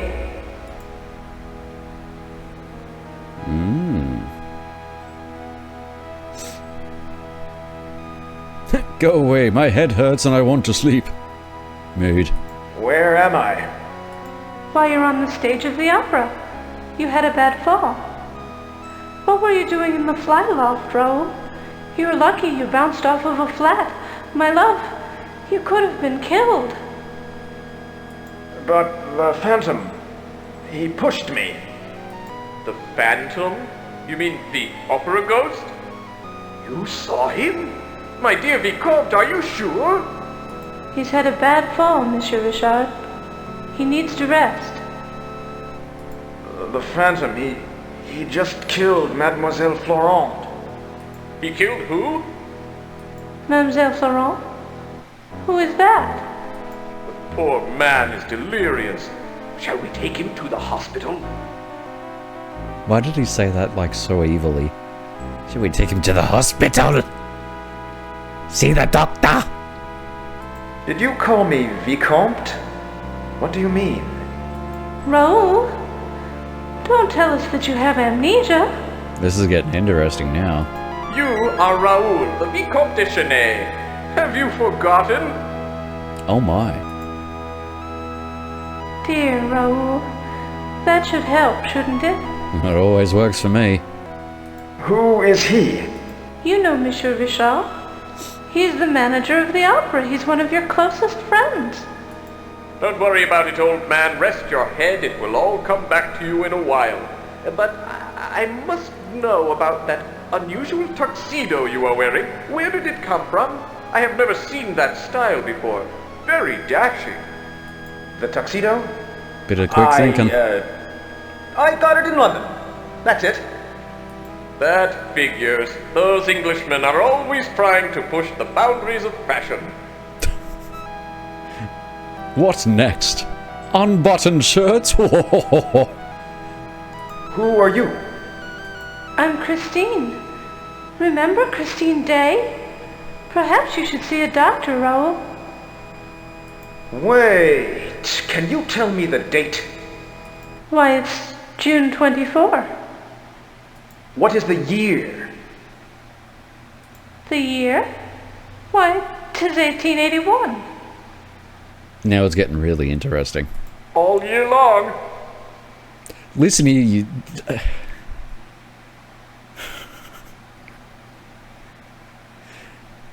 It's like having Jordan around. Christine Day? But you look like Christine Florent. Raoul, who is Christine Florent? I think you must see the doctor. Please go now. I'll be all right. Of course. I must run out for a bit, Raoul. I shall be in my dressing room in a while. Please, come visit me. I need to speak with you. My door will be open when I'm back. Rest and don't overtax yourself. Adieu. See you soon. You take it easy, Raoul. I shall be in my office. Come see me in a bit. I have received yet another note from our friend, the opera ghost. Adieu for now.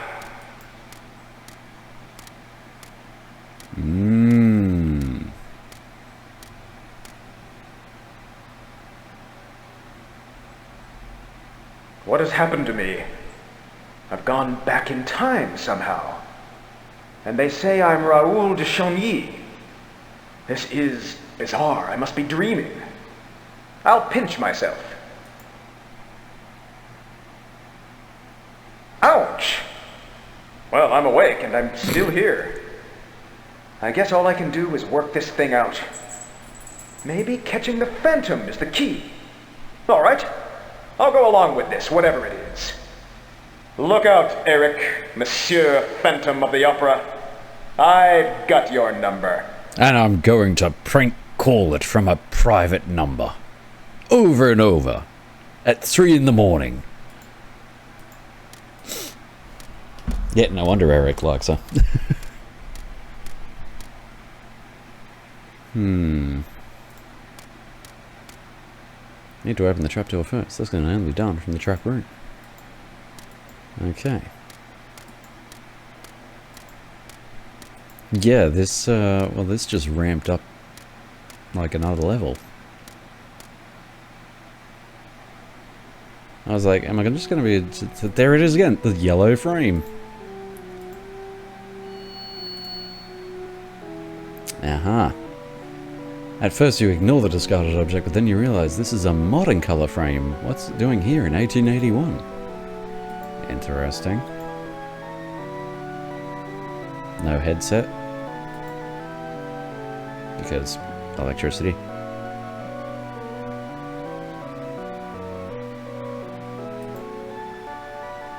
Cable hook.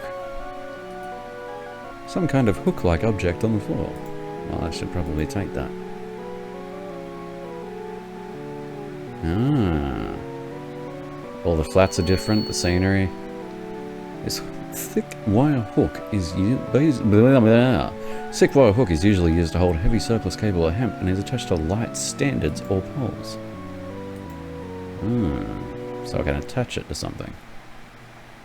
Okay. I love that even now he's still looking for the sandbag to come down. Red frame.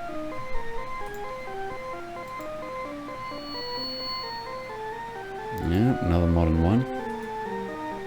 Notice that the wall here is nondescript and full. Vive la France.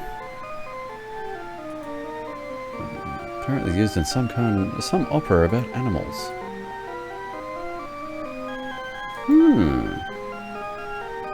So all the old props are new. The contraption is shiny and new, yeah. Okay. Whoop.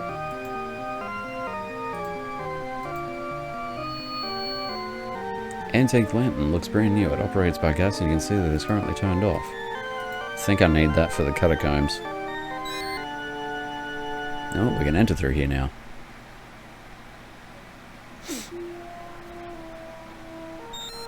Aha! That's where that goes.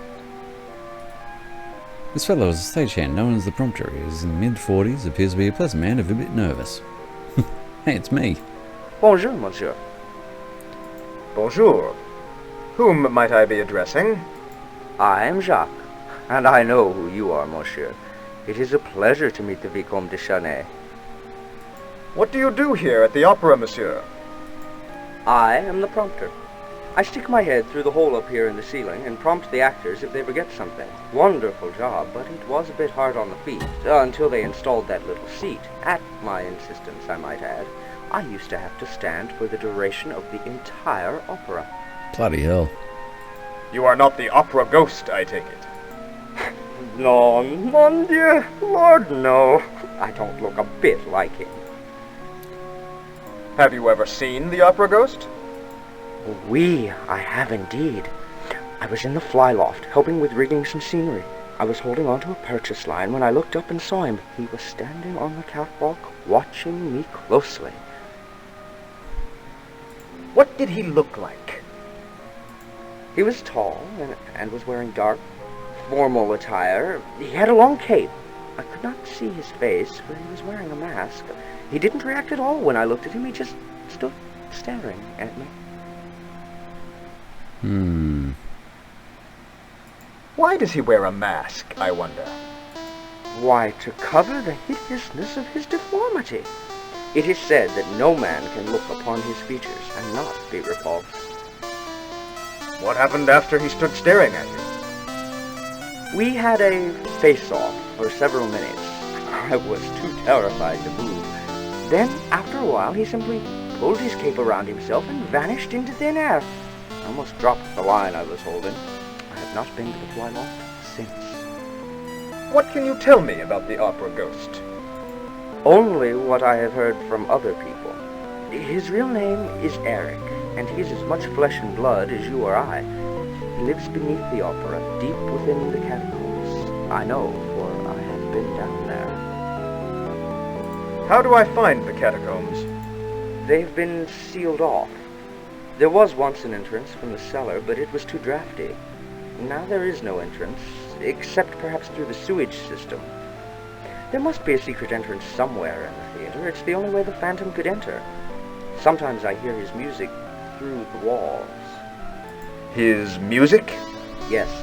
He has a pipe organ in his abode, and some nights it can be heard faintly echoing through the catacombs. Much of what he plays is original, but I think his favorite piece of music is Bach's Little Fugue in G minor. I hear that one often. Do you know anything about his past?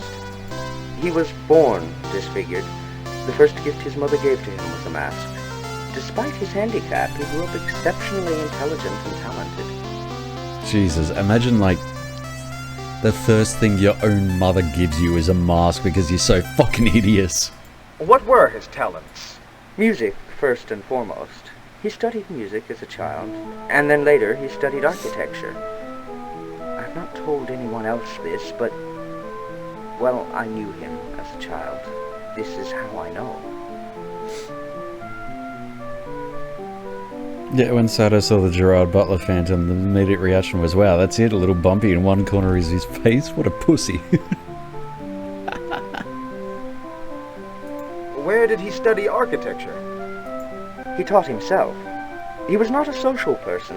He only went to school in his early years. He was tormented by the other children much too often. He quickly learned he was not wanted. Allure, you knew him? Tell me more. Yes, I was in one of his first school classes. And I was one of the boys who taunted him. It's why I'm so afraid of him now. When I saw him on the catwalk, I felt he was considering some sort of revenge. What brought him to live in the catacombs? He practiced his architectural knowledge in Persia, building palaces for the rulers there. He was especially adept at secret passages and trapdoors. He also developed a knack for magic and illusion. Somehow, he came to the attention of Charles Garnier, the opera architect. And Garnier hired him? Yes. He worked in private, so as not to frighten the other workers. When the communards were in control, I speculate that Eric executed his plans for an abode in the catacombs. There he has hidden himself from humanity. Thank you for your time, monsieur. Adieu. Adieu, monsieur.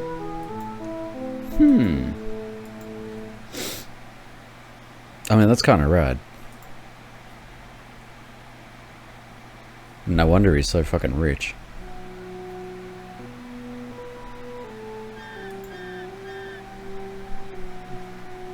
Okay. And now we'll walk down the aisle and the chandelier will still be, yeah, there you go. I was gonna say the chandelier's still gonna be up there. Yeah, Victorian jigsaw. Hello, Christine. I wish to compose a song.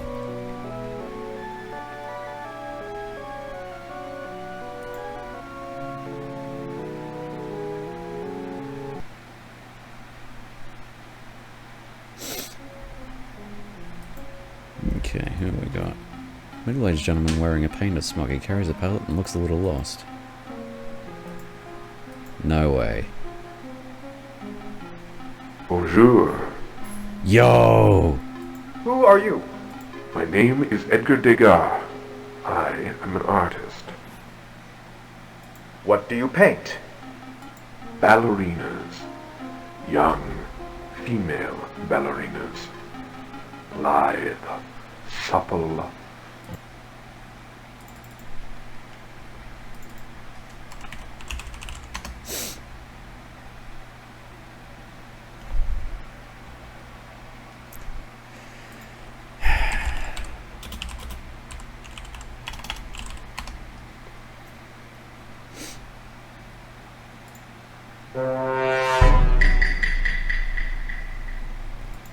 Young, female ballerinas.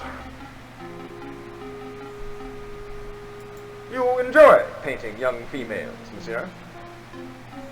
Don't you?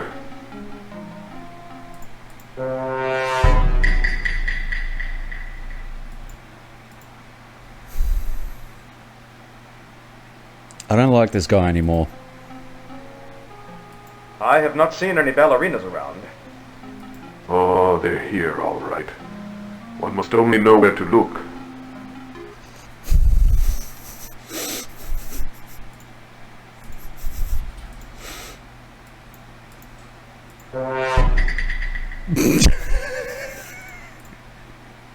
I don't like this guy anymore. The painter licks his lips and grins. What the fuck? Oh my god, Bart, no. Give me that cable back, please. Hey, no. No chewing on the cable. Alright, chew on my finger. You can chew on my finger, that's fine. Are you lost? Are you lost? Well, can you direct me to the ballet studio? I'm working on what will undoubtedly be considered a masterpiece after I am dead.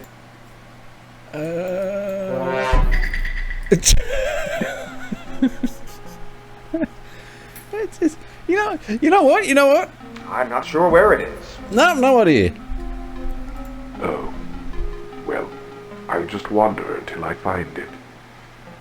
How do you know you'll be respected after your death? Ah, 'tis the way it always works, monsieur. Artists of my day are never appreciated until after their death. You should know, monsieur. You have seen the future. The future is going to be me fucking punching you in the goddamn face, you creepy bastard. The future? How do you know that? What do you mean? Monsieur, the mysteries of the universe are not ours to explain. We must merely experience them and benefit from what they teach us. Well, I benefit from fucking hindsight. That's for sure. Winks at you. Don't you fucking wink at me, you creepy fucking... Adieu. Adieu. Where's the fire axe? Where's the fire axe? There's an emergency I need to fucking take care of. Where's the goddamn fire axe?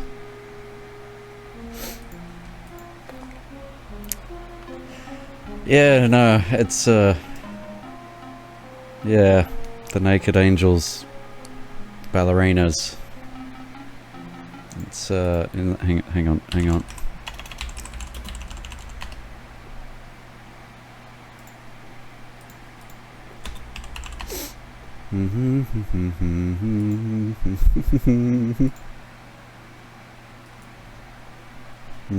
Oh god, no, oh my god, it's all fake PNGs, god damn it.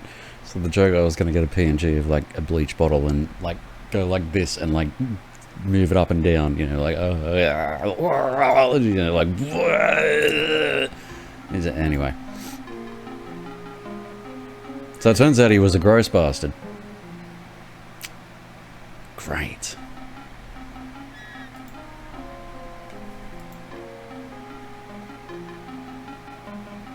Okay. Ah, Raoul! Feeling better, I hope. You look much better. You were very lucky, my friend. But let's get down to business. I have some things to tell you about our ghostly friend. Yeah, I'm not sure I feel better after running into Dagar. Anyway. Please update me on the Phantom's actions. I have a new note from him. It is the same handwriting as the previous note. What does the old note say? I told you about it last week. My, that bump on your head has really affected you. The ghost wants us to pay him a monthly salary and reserve one of the best boxes for him for every performance. The nerve! Here, read it yourself. It's in the tray. My payment of 20,000 francs shall be due the first of every month. Please give it to Madame Geary for placement in Box 5, which shall remain unsold for every performance. Failure to comply with this request shall result in great misfortune. I forgot that he actually asked for like 20 grand every month. What does the new note say? He wants Christine Day to sing the lead at the wedding of Isabel tonight, not Carlotta the star. Here's the note on top of the desk. Yeah, Carlotta's a bitch though. Miss Christine Day shall sing the lead in the wedding of Isabel, not that toad Carlotta. Please honor this request, or the tragedy that follows will be on your hands.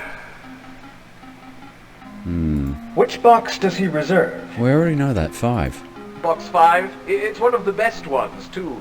We could sell it every night if we wanted. We never know when he will use it, so none of us have ever seen him.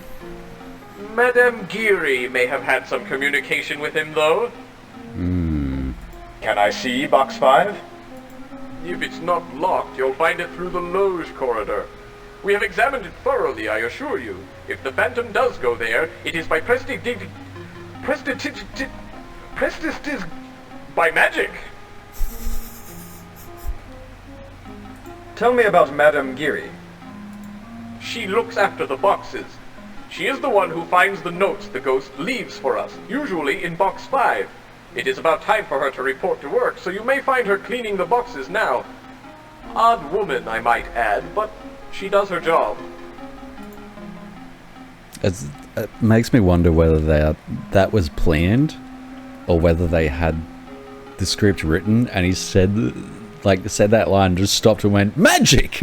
And they went, alright, yeah, no, we're keeping that, that's perfect. Tell me about Christine Day.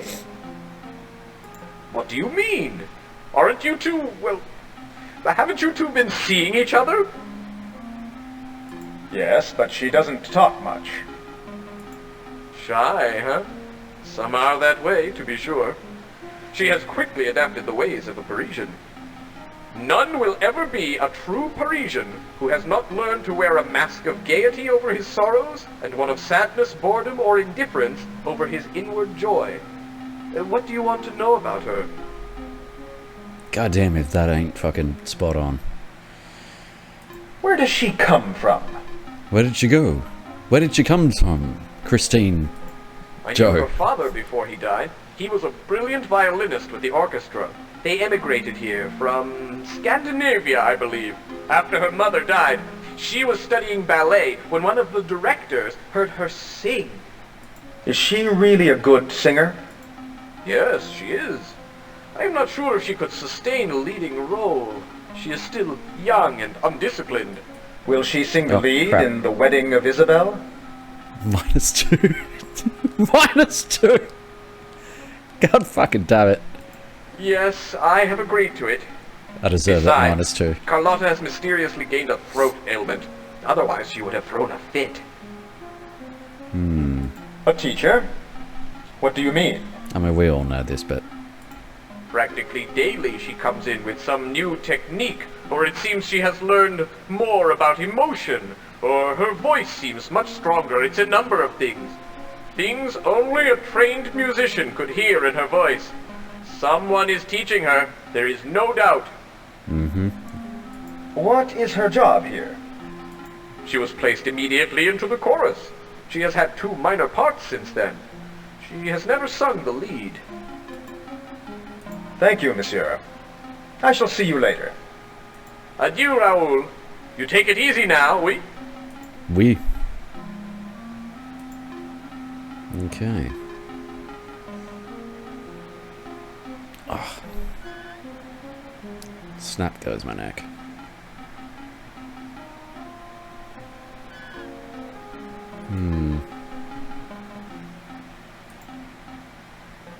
The case is gone. The buses of the famous composer Verdi. Yep, same old, same old. So, just about everything else is the same in here, except the case isn't there, of course.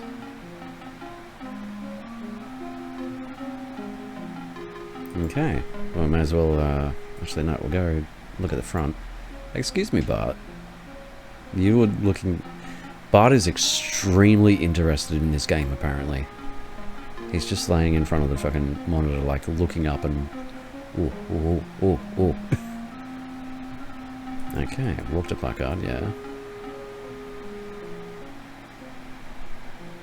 Tonight, La Carlotta, starring in The Wedding of Isabel. The sticker's been pasted on top of the name La Carlotta. The sticker reads, Christine Day. Okay. Gentleman behind the ticket window looks pleasant enough. He looks at you with anticipation, expecting some kind of business transaction.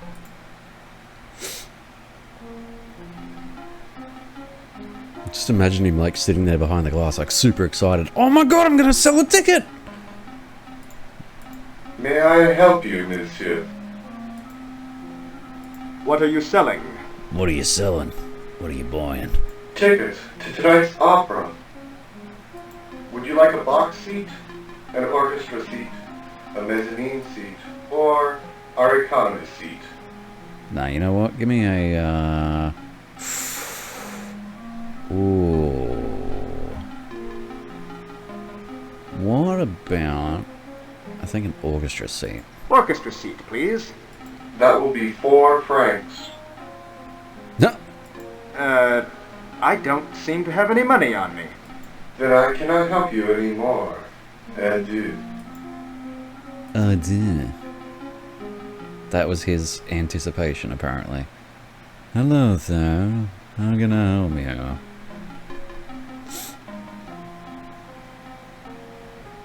Although I can't imagine, like, sitting there the entire time. Selling tickets can be a exciting position. Alright, where's that fat creepy bastard gone? Where's the option to, like, punch? Throw. throw a fucking punch. There she is. Middle-aged woman looks serious and wise, but friendly. Are you Madame Geary? Yes, I am. I am caretaker of the boxes. I understand you have dealings with the opera ghost. Yes, that is correct. Mind you, I have never actually seen him. He communicates to me by written messages which he leaves in his box. What kind of written messages? He has left messages to the manager requesting this or that. He once left me a nice note of thanks for looking after his interests. Does he tip you? He tips me very well. Better than most of the gentlemen who pay for boxes. Is that what we're calling it these days? Ho ho! No. Then you have a monetary interest in protecting him. Well, no shit. Monsieur, I resent your inference. I am a working-class woman trying to make a paltry living. I would naturally do my best for any patron who tips that well. The ghost has been kind to me, it is true, but I do not protect him. He can protect himself. You certainly can. Surely you have seen some evidence of him. Once I peeked into the box during a performance. I saw the silhouette of a man sitting there. I was frightened because I expected the box to be empty. I quickly closed the door. After a minute or two, I gathered the courage to look again, and he was gone. Tell me about the opera ghost's personal box. Box 5 is the ghost's personal box. He has used it ever since he first began haunting the opera. What is so special about Box 5? It offers a first-class view of the stage. The boxes in this area are among the best seats in the house. And you have never seen him enter or exit? Never. It is a mystery, but he uses it, I know. How do you think he gets into the box? He's a ghost. How should I know? Oh, fair call.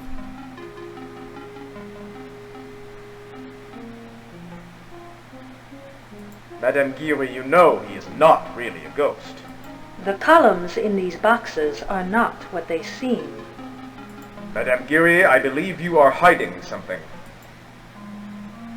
And I believe you are hiding something, monsieur. I believe you are not what you seem. What do you mean by, I'm not what I seem?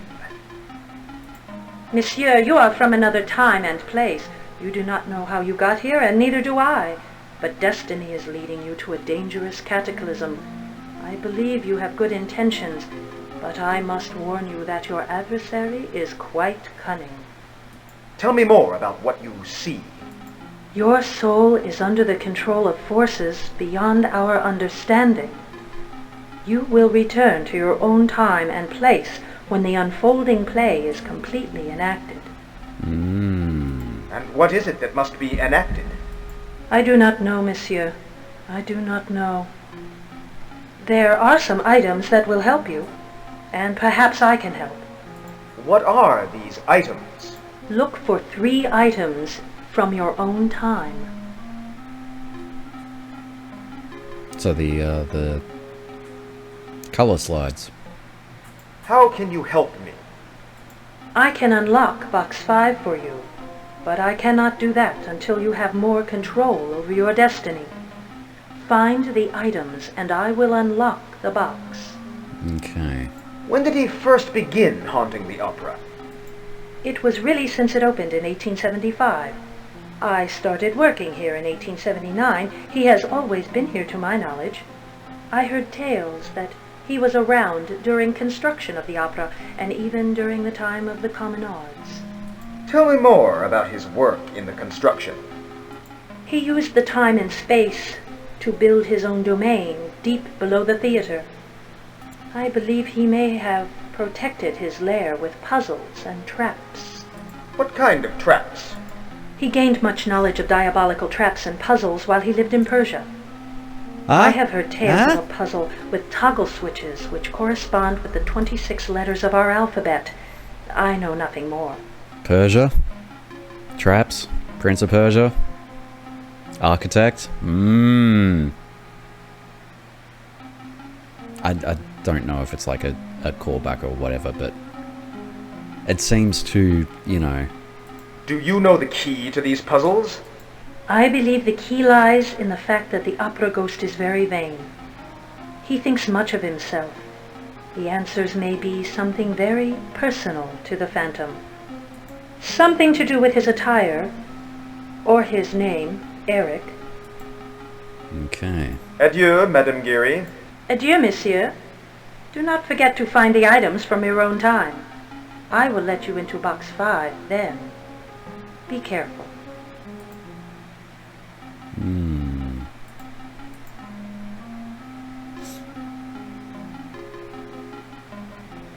I mean, it's too close to be like coincidental to me. But then I don't think there's anywhere that actually says whether or not that's what they meant, so... But you know, he was an architect and he worked for, you know, the lords and, you know, all the big heads in Persia as an architect.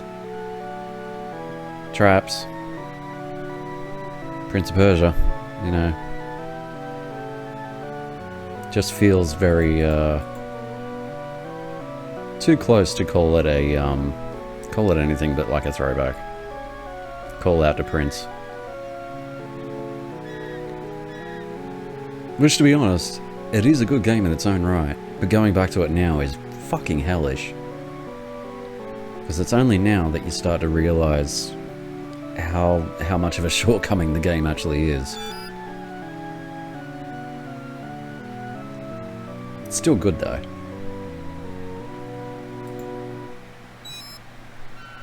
And you know what? I finished that when I was like, I don't know, I must have been about 6 or 7, I think.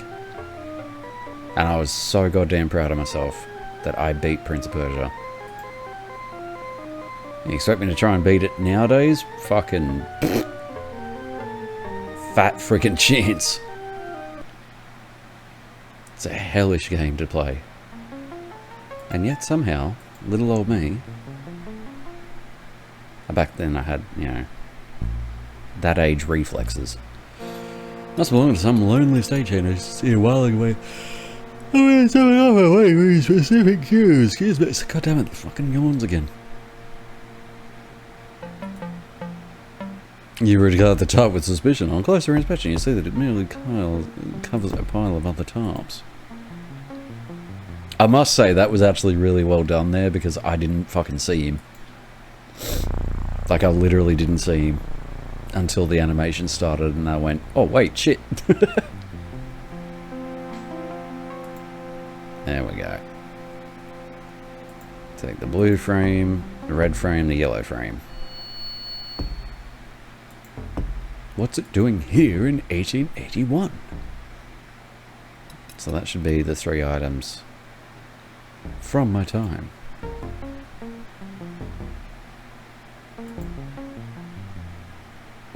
Okay, you know what? I mean, it can't hurt, right? Just gonna scooch on down the chandelier, why not? Oh, wow. The chandelier is a magnificent work of art and is surprisingly sturdy. At least it holds your weight, and it remains relatively steady as you move around the top. Time of the audience surrounds you as you hang on to the chandelier. The painted scene depicts a heavenly skyscape of angels and clouds. You feel like you're really floating up here. Golden lattice work looks like real gold, but you would bet that it's just painted.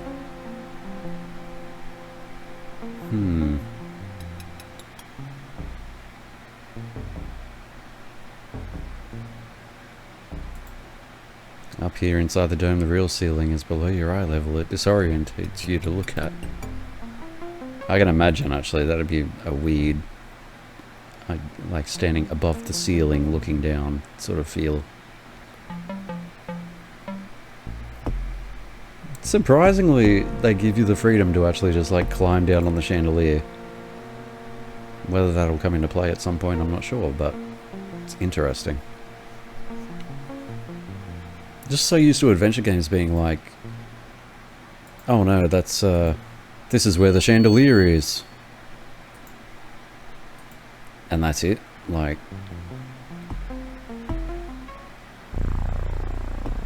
That's right, she said 3, because I already had 1.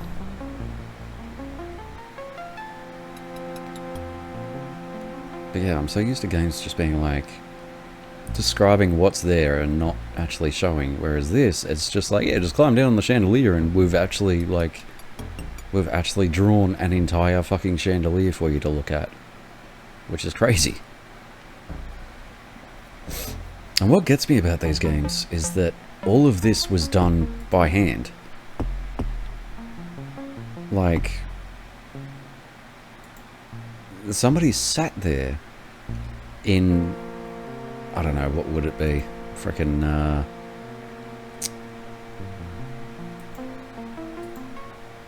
oh man, what was around then?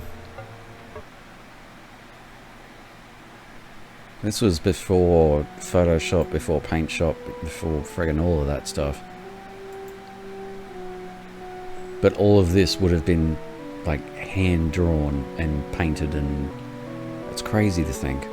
The amount of time and effort that would go into it. Oh god, the stairs. Ah, and now it's a gaslight sconce. Instead of the electrical globe.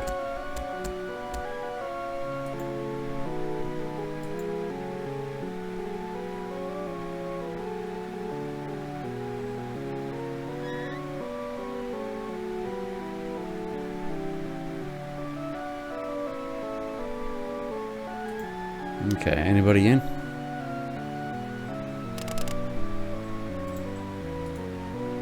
Poster is an advertisement for last year's big opera, Verdi's Aida. Aida? Thanks.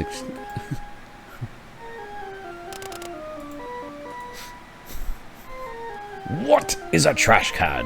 An insignificant little wastebasket.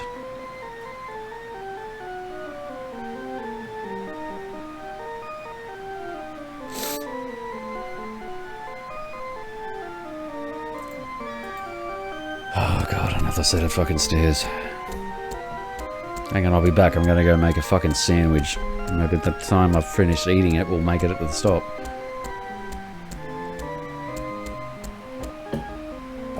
Oh yeah.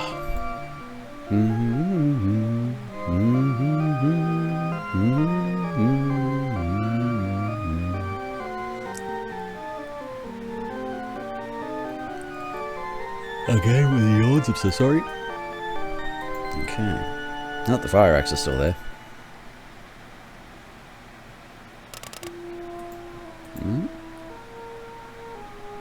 That's right, I've got to go talk to the, well, no one's in there.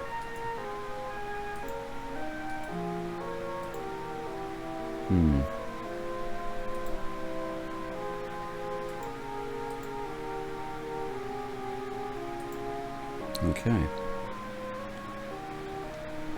Wasn't she gonna be in a dressing room? Oh my god, back down the goddamn stairs. I see why people were like, the stairs, the goddamn stairs.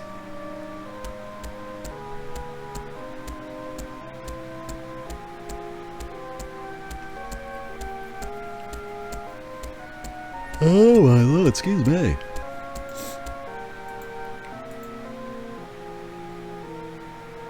Might have to eat something soon, actually.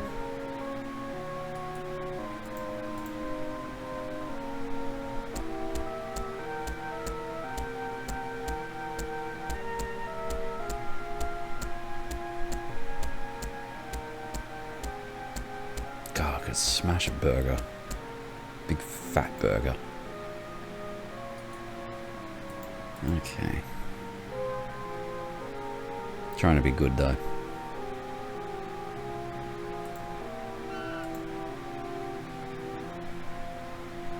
Okay, so that way.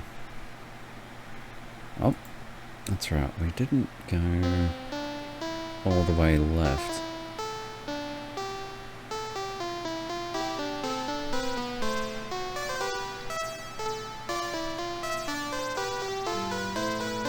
Okay, well nobody's there anyway. Unlike its counterpart from the 20th century, the stage manager's post here is merely a podium upon which the stage manager's script is set.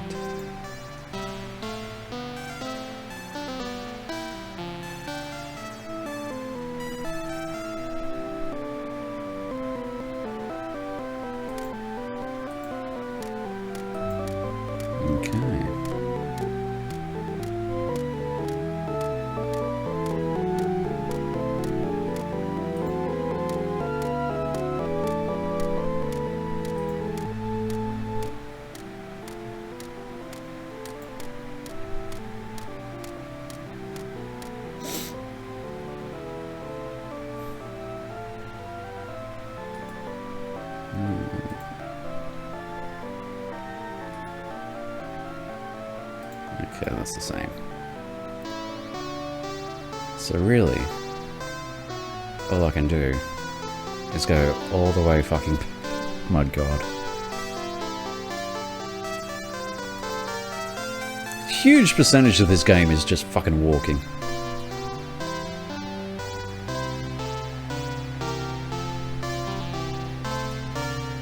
Yes, yes, it's alright, come on, get down there.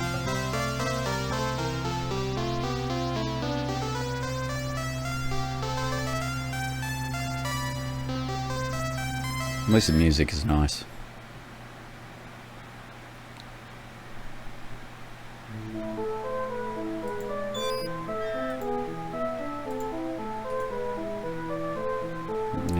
Yep. Trapdoors in stages are usually used for special effects. An actor can enter or exit the stage from the trap by using the prompter stand. For certain effects, huge mattresses are placed beneath the trapdoor, so actors can fall through. You know what, I'm gonna open that. No, that's right, I gotta, pull the lever, Kronk. There you go. Save me having to walk all the fucking way around.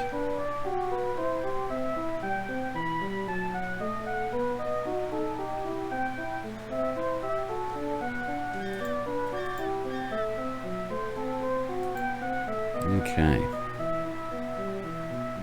Take the long walk back. So I've got my personal items now. Items from the... Items, click the fucking ring. Items from my own time.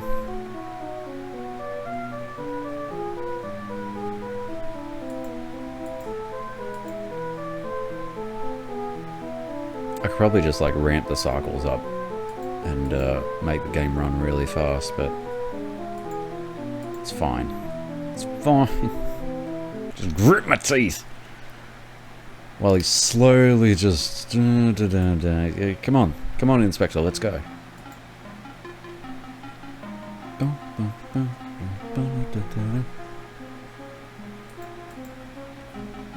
Okay.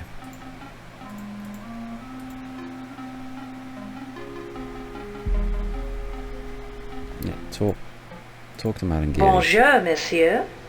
Do you have the objects of which I spoke? Yes. Very good, monsieur. I see them. Think of them as good luck charms. They may be useful to you later. I shall unlock box 5 for you now.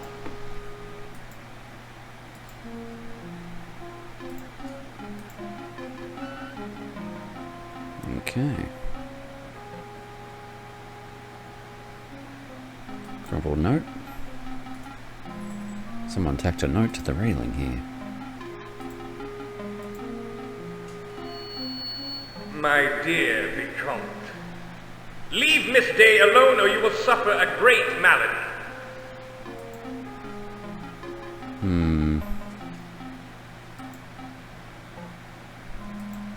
column?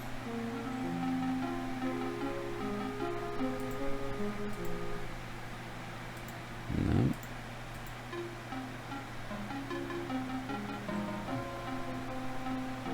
The column is not made for pushing.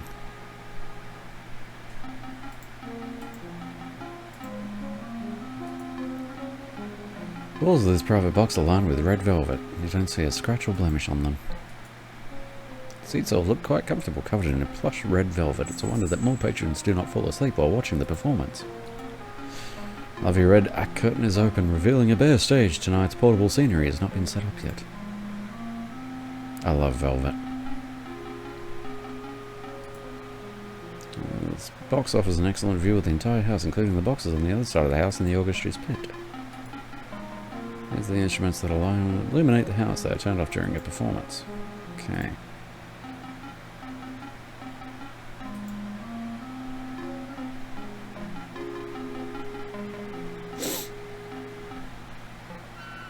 Okay. Well, now what?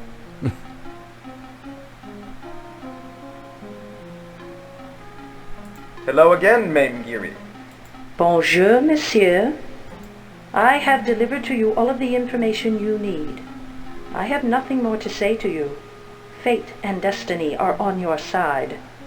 Good luck, monsieur. Wow, that's it?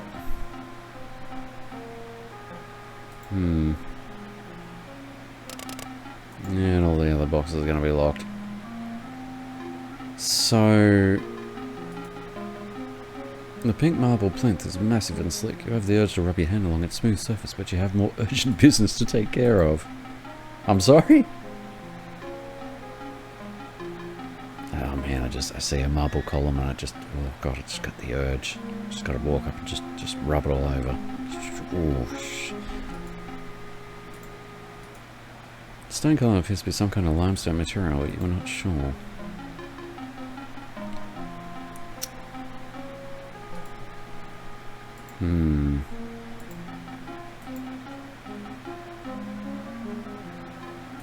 Well, it's not made for pushing. What about pulling?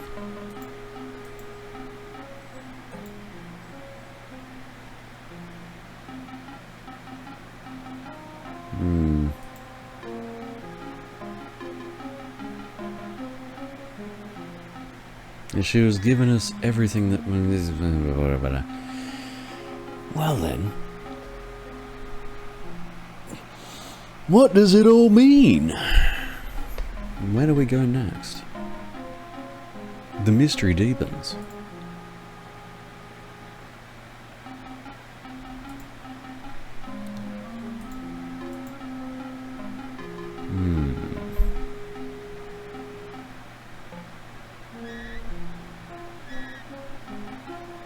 I'll have a chat before we head back.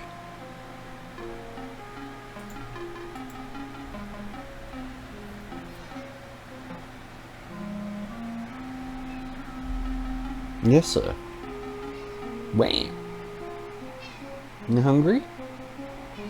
Yeah? Okay. Bonjour. I was wondering if you had any more to tell me. No, I don't think so. I told you everything I know. You should go rest a bit, my friend. Au revoir. No, that didn't get us very far. You hungry, Buff? Yeah? Got something to eat? Alright. Let's save there. Alrighty. We'll take a short break and go feed Bullfed. And when we get back, we'll continue on.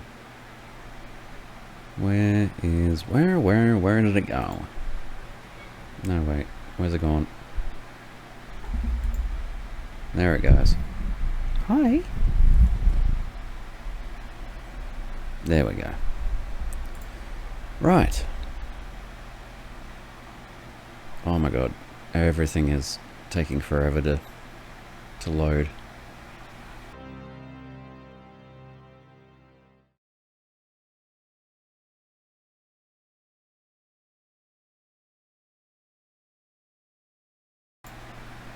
We return. my god, it's still fucking stinking hot. It's ridiculous. Alrighty.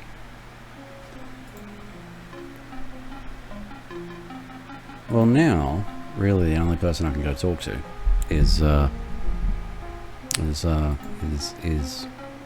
her face?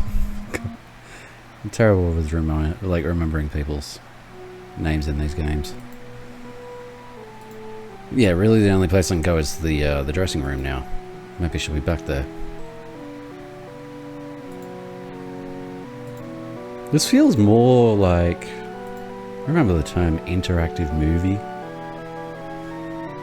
That was big in the 90s, when FMV became a thing, 7th Guest, 11th Hour. It's not a game, it's an interactive movie. Plumbers wear ties. Plumbers don't wear ties.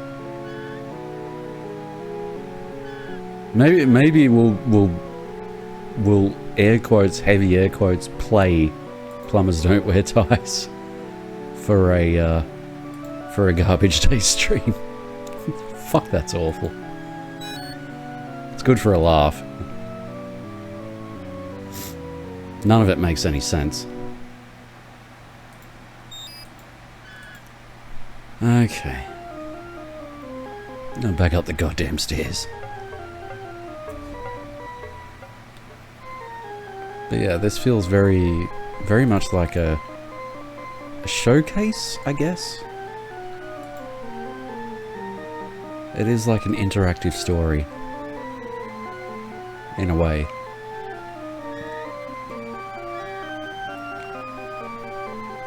Because there's not much puzzling. Oh my god, the stairs.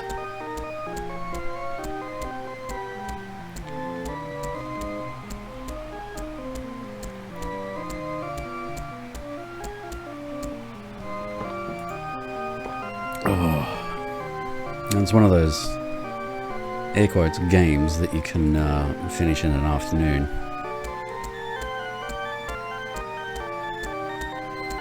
It's like so much work put into it. So much work put into the art and the voice acting and everything. And this is what you get. A few hours of entertainment.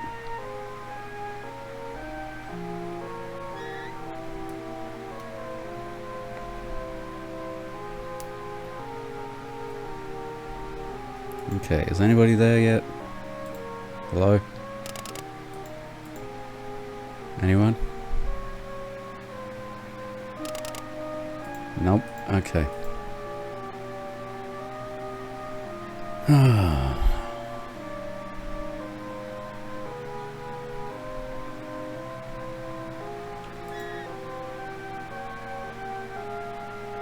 really don't have much to go on.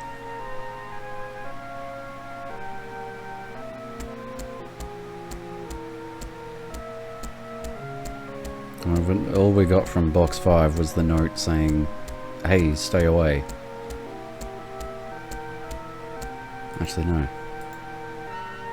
That would be Carlotta's room, that's right. That would be Carlotta's dressing room.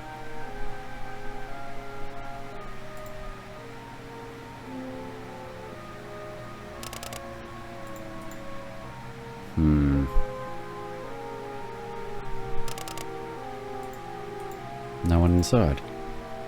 Where is everyone?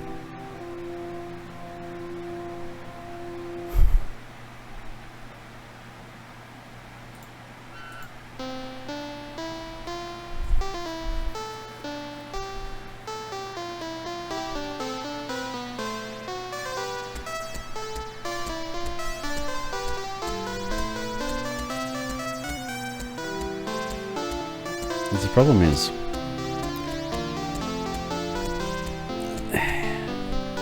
one thing I do miss about old adventure games is that people used to have walkthroughs, but there'd be hints. As nowadays, it's just like, go here, do this, do this, do this. Whereas back in the day, wow! Really? Do you need a drink now? Oh my god, okay. Alright, I'll finish that thought in a sec. Oh, come on. Need a drink? Yeah. Alright, come on. Would you like a drink?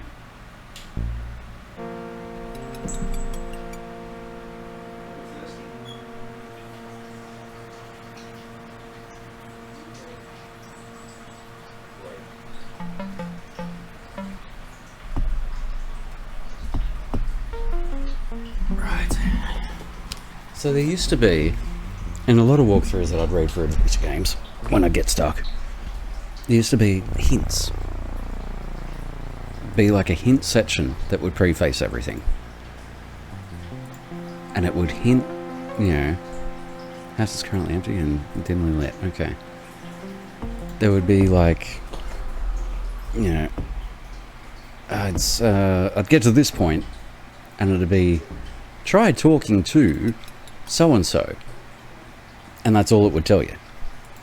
And then if you really wanted to, you could go like down to the actual walkthrough. And it would say, alright, talk to this person and say this line. And then from there, they'll this and that. So...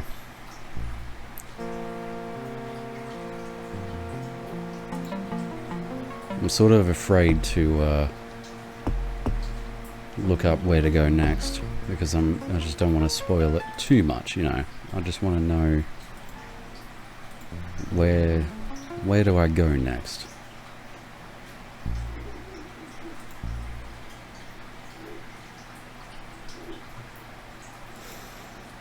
I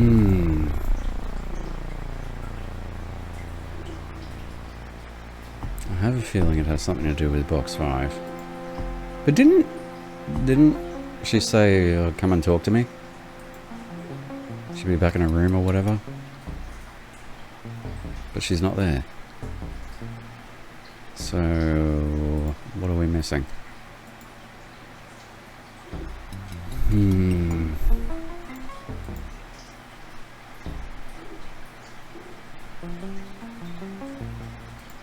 Yeah, I'm scratching my head too, Raoul. Funny that, why has it always been when you're thinking it's synonymous with somebody scratching their head? Where did that come from? Like it's always, I'm thinking. I'm gonna scratch my head and think. That's a real head scratcher, you know, like...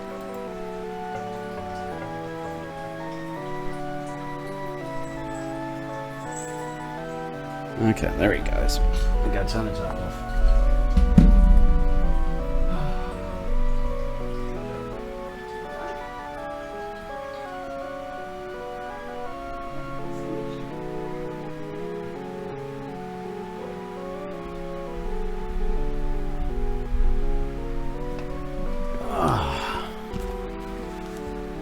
I don't know, he might want some dry food soon.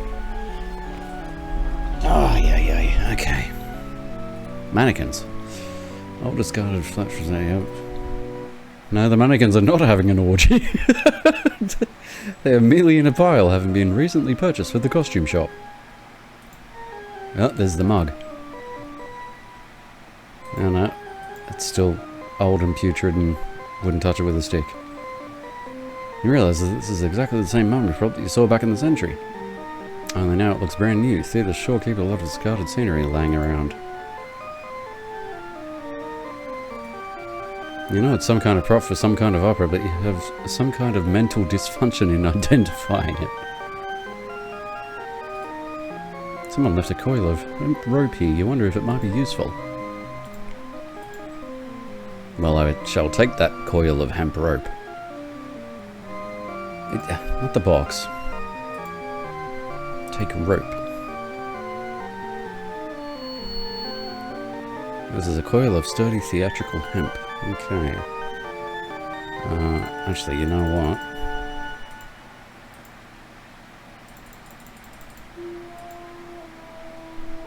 You've successfully attached the cable hook to the rope. After a quick tug to test its strength, you are confident the device just might be useful as a grappling hook. Okay. Well, I now have a grappling hook. What I shall do with the grappling hook, I'm not sure. Scaffolding. Scaffolding is often used in the theatre for scenery as well as for stagehands to stand upon when rigging. These crates are fairly new, sealed and impenetrable.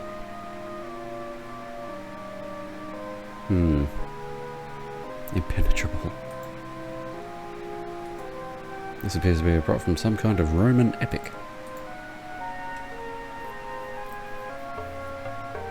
Yeah, I need you to break open those crates for me. Oh, I can't. Oh, really? Why not? Well, they're impenetrable. Dang it, it's happened again. We've ordered the impenetrable ones.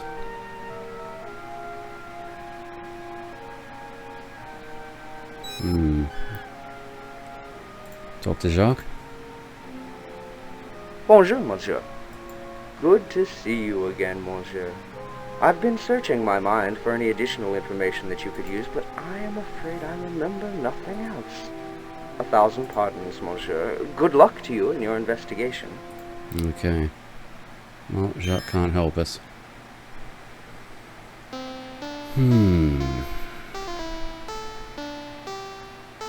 Yeah, what did that column prop?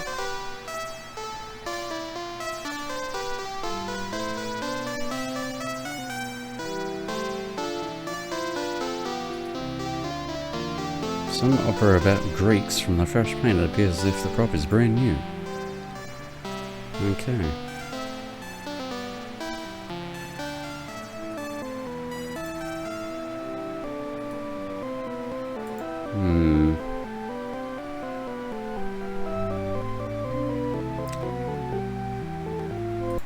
I'm sort of stuck. Not sure.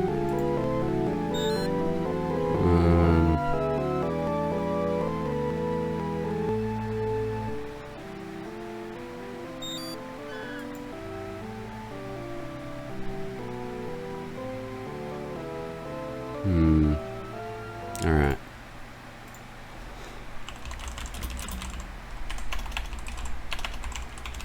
Because I'm sort of out of ideas. Don't want to waste too much time.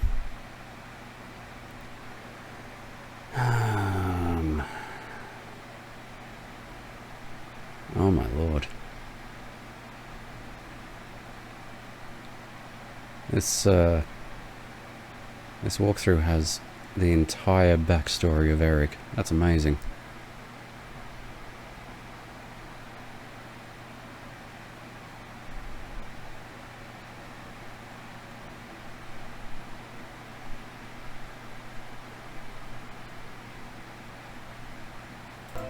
Okay. That's all I'm reading.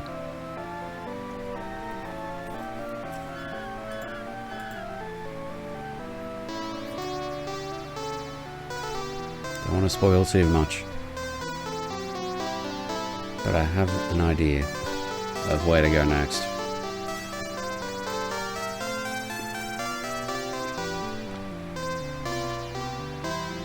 To be honest, I think we're like, you know, 2/3 of the way through.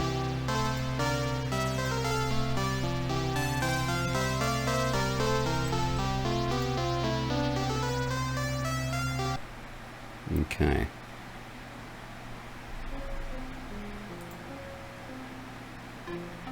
I knew it had to be something to do with box 5. Because of course he gets in and out of there somehow. Box 5. Box 5.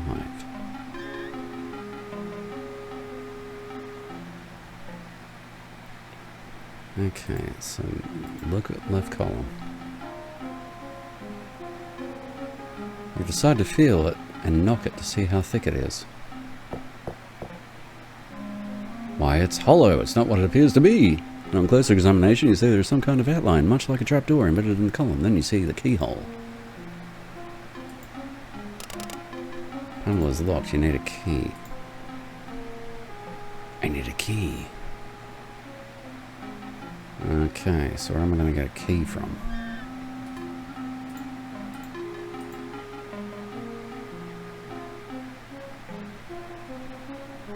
Hello again? Bonjour, Miss. I have delivered to you all of the information That's what I you figured. need. I have nothing more to say to you. Fate and destiny are on your side. Hmm.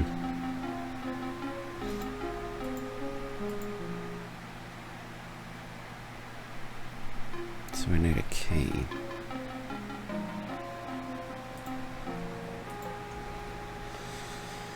Hmm.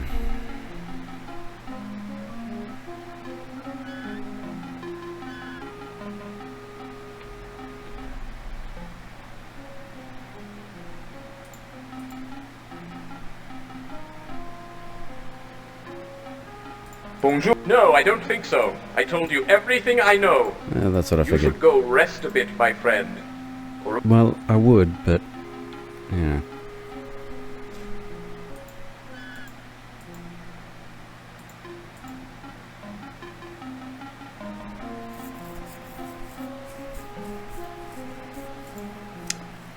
I mean, wouldn't it make sense for me to be like, oh yeah, by the way, there's this column and there's a key and there's a keyhole, you know. But apparently not. What if I go ask Jacques about the key? Because he knew Eric. Maybe he might know something.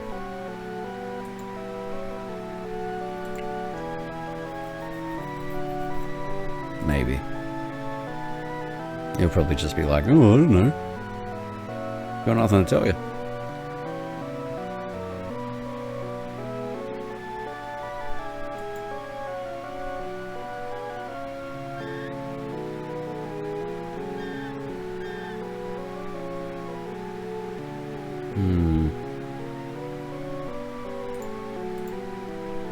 Oh, Jacques. Bonjour, monsieur. Good to see you again, monsieur. I've been searching my mind for any additional information that you could use, but I am afraid I remember nothing else. 1,000. Just walk away and climb up the trapdoor while he's still talking.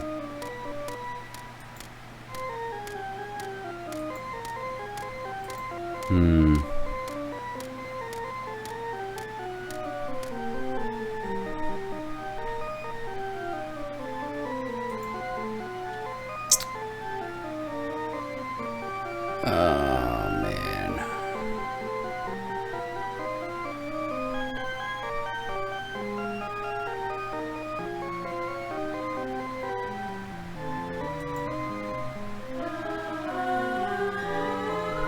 Ah. There you go. You hear Christine singing in the distance. She has returned from her errands. The voice is coming from the direction of the dressing rooms.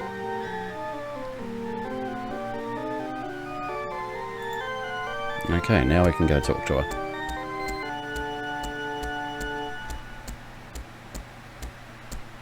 Christine?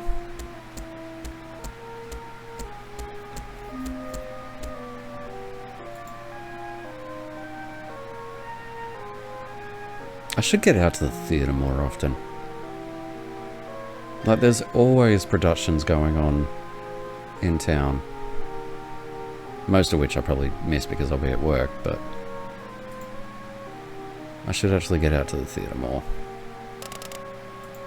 I definitely think I want to go to the Phantom in Sydney. I think that'd be a really nice night out. It's just such a pain in the ass having to drive there and like get a place to park.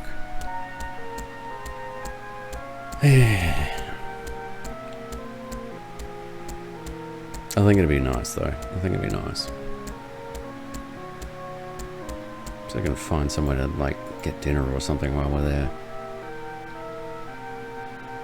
Because I do miss going to the theatre. I've been a couple of times. Different stage productions. I think Mum and Dad still have a Cats mug. Because they took my brother to see that when it was playing. Like the original Andrew Lloyd Webber stage play.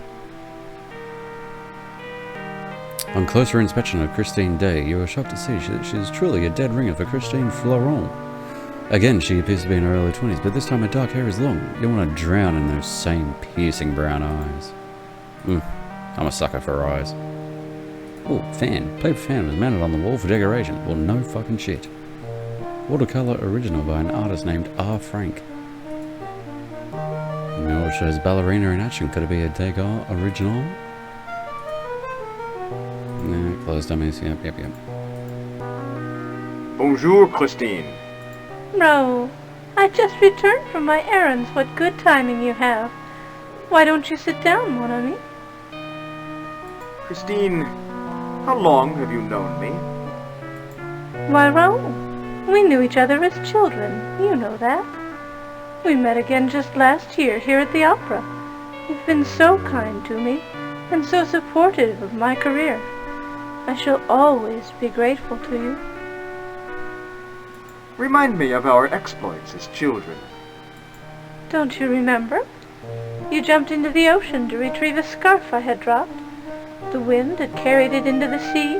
You ran into the water with your clothes on. I was with my father. You remember him, don't you? Tell me about your father. He was a brilliant violinist. He taught me so much about music. He told the most wonderful stories. You used to listen to him, too. I miss him terribly. How is your career going? Have you heard? Carlotta has a sore throat and will not be going on tonight. I will be singing the lead in the opera. This is my big chance. Soon it will be time for me to practice. Where have you been? I went to my father's grave. You know, I visited every day. He was such an inspiration to me. It was he who sent the angel of music to me. Tell me more about the angel of music. He comes to me when I practice. He's my teacher. I would certainly not be able to sing the lead tonight without his help. But who is he? I don't expect you to believe me, Raoul, but he really is an angel. My father always told me that if he should die, he would send an angel to continue my musical instruction. He kept his word. What does he look like? I have never seen him. I only hear him. He sings and speaks to me here in this room. His voice seems to come from the walls themselves. When do you expect him again? Soon. In a few minutes. I must ask you to leave in a moment. He will not come if someone else is here with me. You must understand, Raoul. Have you had any strange dreams lately? Why, what do you mean? Any dreams about men wearing masks? How did you know? Yes, I have frightening dreams. Tell me about your dreams. There is a man with a mask.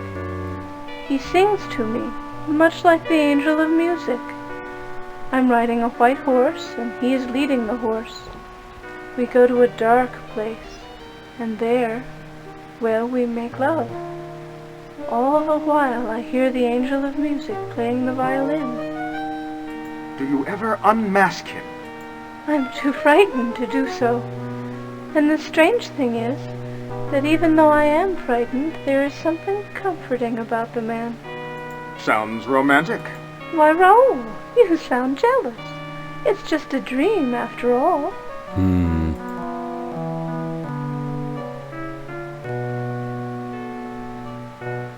Come here, my love. Hold me a moment. Come here, my love. He just stops in the middle of the room. No, you come here.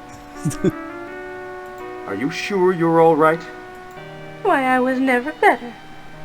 I love you, Raoul. Do not forget. We shall see what happens after the opera if I'm accepted as a lead. My career could soar. And I would lose you forever? Nonsense. Don't worry about that. Shouldn't I stay with you during your practice? I heard that one before. No. No one can be here then. Now it is about time, so I must ask you to leave. Oh, the Angel of Music is here. I must practice now. Adieu, Raoul. You must leave now. I hear it. Where is that violin coming from? Please, go now. I cannot speak anymore, please.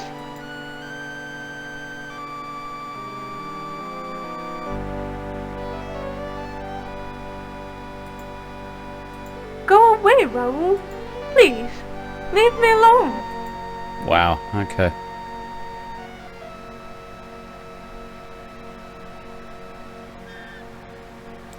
You were perplexed that Christine would kick you out of the room so abruptly, but then it becomes clear. As the mysterious violin continues, you overhear voices. One is obviously Christine, the other is a strange male with a smooth, almost hypnotic voice. Angel of Music, is that you? Are you here? Yes, Christine, I am here now. Come to me, my love. Yes, Angel, I am coming. Take me. I am ready. Take me. Oh. Come to me, Christine. You will love me always. You are mine forever. Christine! Open the door, Christine! Christine, you shall be mine forever and ever. I must get inside. Alright. If there was ever an emergency, this is it. Here's Raoul. Holy shit, 3 strikes and he completely smashed it. And broke the axe, of course. You're shocked. She's gone, vanished. What sort of fiend could do this? You quickly look around. The mirror, could it be? Of course. Alas, you can find nothing that indicates it might be a trick door. You think this phantom must be very clever indeed. You fear for Christine, yet you feel utterly helpless now. Later that evening.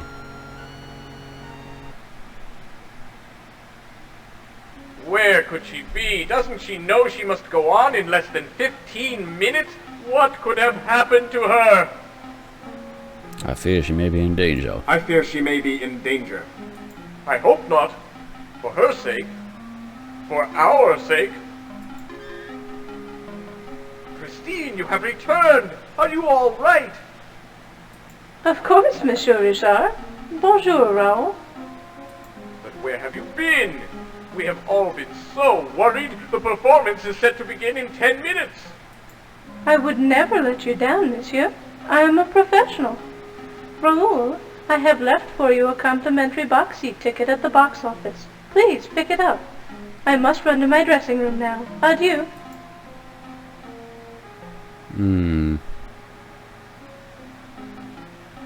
Well, I'll be. Why, I'm astounded. I must say it's a good thing we repaired her dressing room door quickly. Did you have to break the door and the axe, Raoul? Christine's return is a relief, I must say. I should say so. Well, you better pick up your ticket, and I will see you later. Adieu.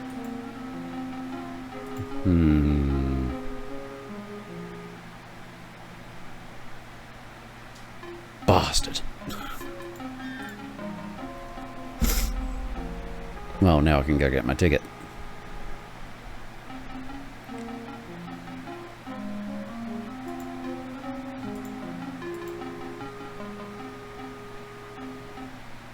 And then I think we will probably... May I help you, monsieur? Do you have a ticket for Raoul de Chagny? Oui, monsieur. Here it is. Miss Day left it just a few moments ago. Okay. Envelope reads Raoul de Chagny. It is written in Christine's hand. Inside the envelope, you find a piece of paper and a ticket. I am in danger. Please meet me backstage after the performance tonight. Woof. Okay.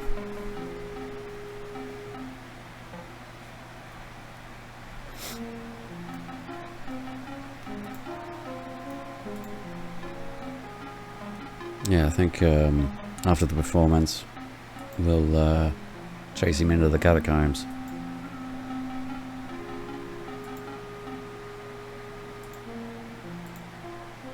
The ticket reads, admit 1, box 9.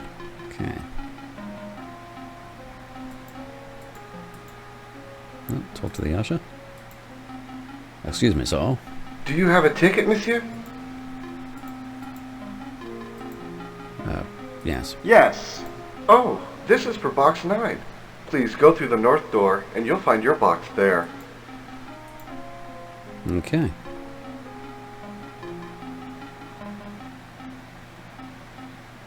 I mean, despite the linearity, this is actually, it's kind of nice. It's good. I'm enjoying it. Excuse me, monsieur. Do you have a ticket? Yes. Very good, monsieur. Box 9. I shall unlock the door. I shall unlock the door. I mean, if you say so.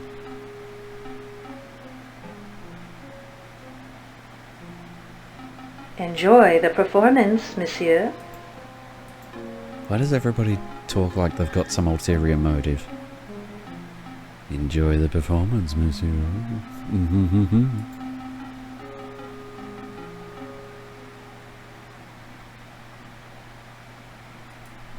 Oh wow, do we get like a whole performance and everything?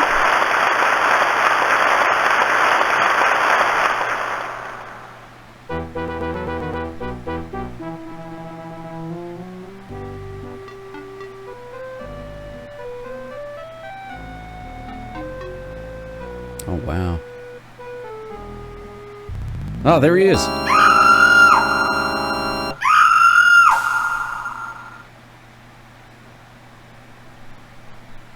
One hour later. Well, the house has been cleared. The scenery has been struck. We can investigate this more thoroughly without a panic-stricken audience on our hands. They obviously went through the trap door.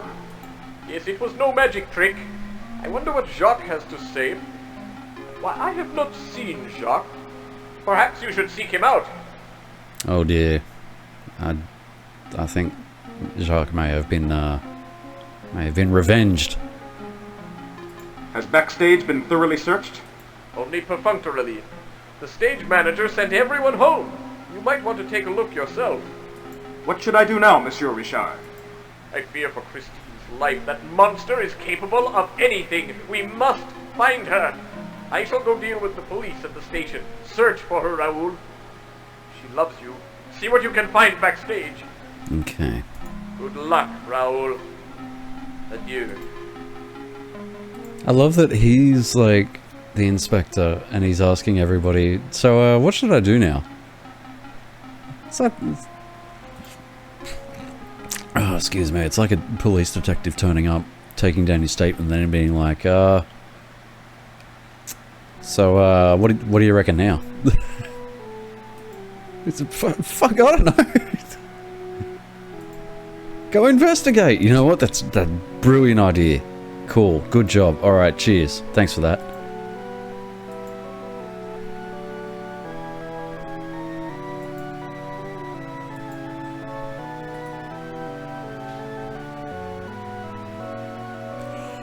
Oh my god, they're yawning. Oh, gee, excuse. Keep fucking yawning. I don't think I actually, like, I slept, but I don't think I slept very well because it was so hot last night. And I didn't sleep till like, oh, see, yeah, there it is. I knew it. Jacques' neck is broken, the Phantom has committed murder. Can I take Jacques?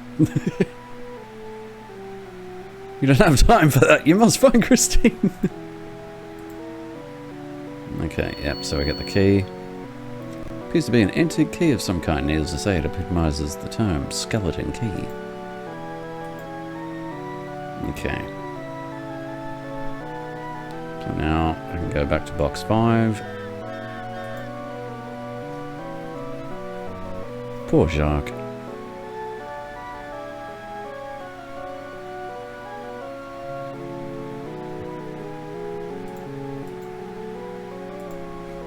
You shouldn't have made fun of him. He might still be here. Careful who you call ugly in middle school.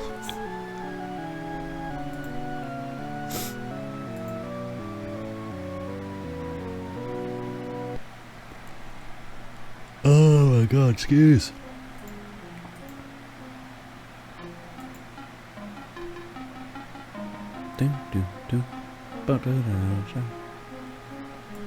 No. Madame Giri is gone. Door is unlocked now. Okay.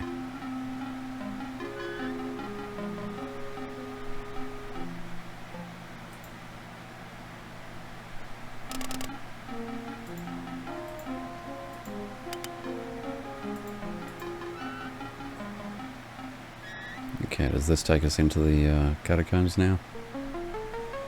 Feel somewhat claustrophobic as you find yourself enclosed in a narrow passageway, so this is how the Phantom gets around. You are amazed by the ingenuity of the hollow column. It apparently provides access to 3 levels. The Phantom is very clever indeed. Okay, let's exit to the upper level.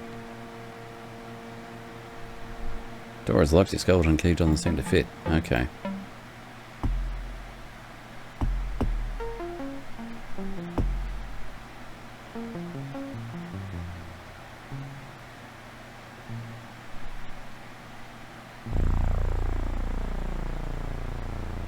Oh, here we are. Okay.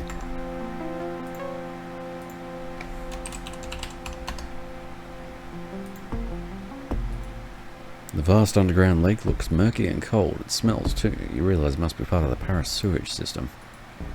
The stonework floor here was crudely built. It must be centuries old. It feels as if you've entered another time and place. Again! Underground catacombs stretch for miles in every direction. You feel the chill as the mystique of the legendary labyrinth becomes a reality. It's much too dark in here. You need some kind of illumination.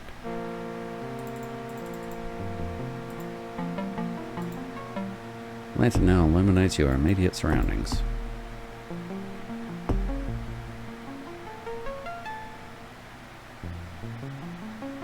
Okay.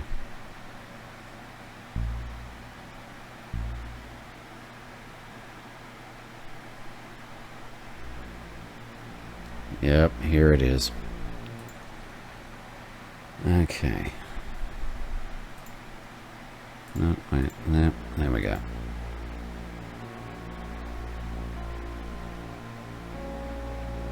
So I'm pretty sure every room looks identical or almost identical. So I'm actually using a pathing walkthrough for this. Hang on. You have no idea how a broken pot might have gotten here, but there it is. Every little detail is described. East, north, east. Yeah, well, they really do look the same. East, north, east, north.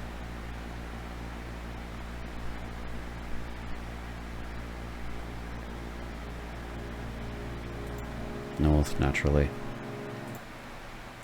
Okay, break that up so I know where I'm going. Because yes, otherwise I would spend over an hour or two just walking around being like, where the fuck do I go? Okay. East, east, east, east. Eee!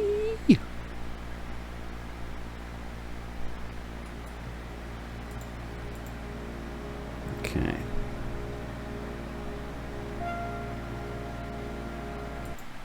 Oh my god, I keep clicking out of the window. There we go. Some poor skeleton must be running around without its head.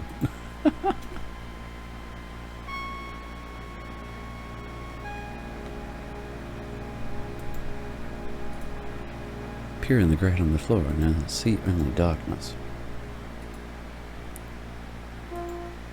Centuries old.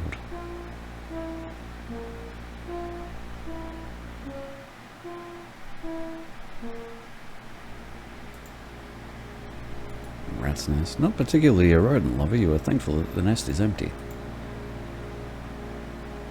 So at least there's like little landmarks, but yo, next year let's move to Scandinavia.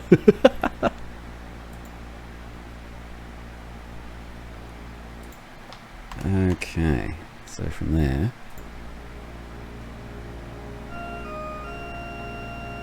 this shit's fucked.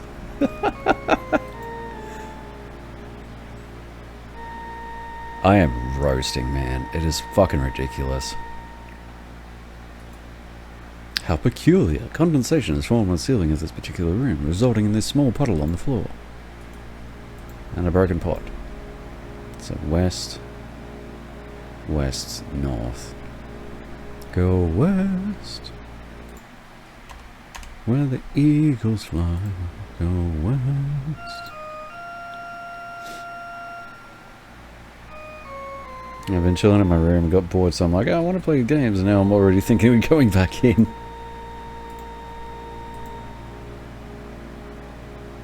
I've got to, I don't know, I've got to do something for next year, because this shit is ridiculous.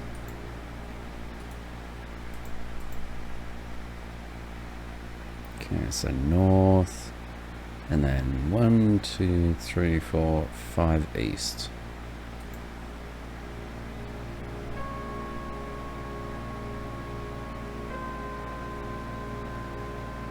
Yeah, let's move to like Sweden or something.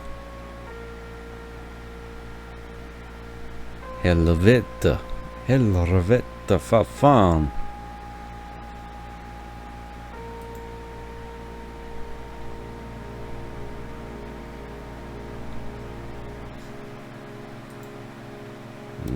Dun, dun, dun. All that way.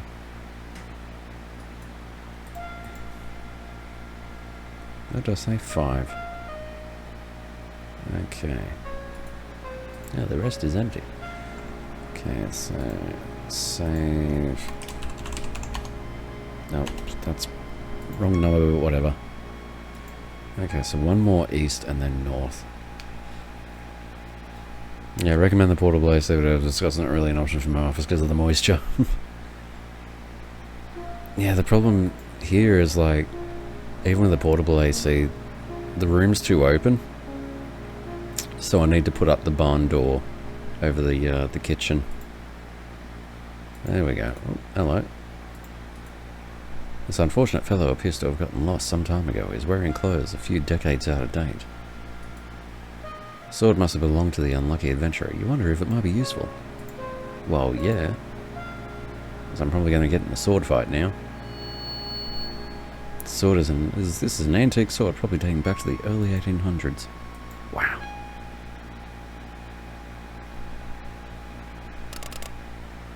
The door won't budge.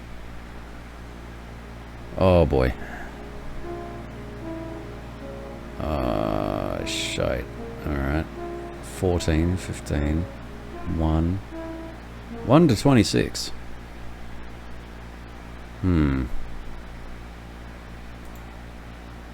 Oh, wow.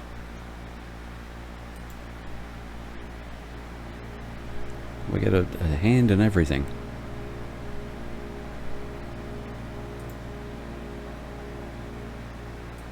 Can I not just flick it back up? Or does it just flick up when I get something wrong? Okay, so it's letters of the alphabet, we know that.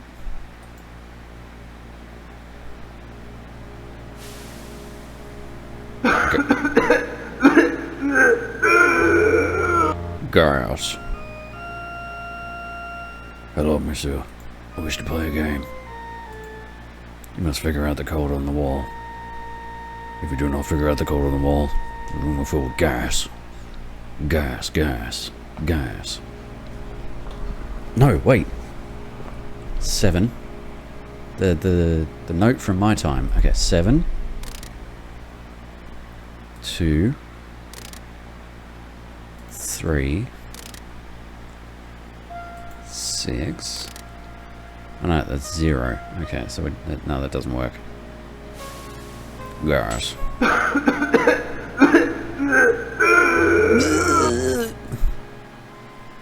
Okay, I'm going to guess that it's his name. Yeah, I think if I get the barn door, D E F G H I J K L M N O P Q R.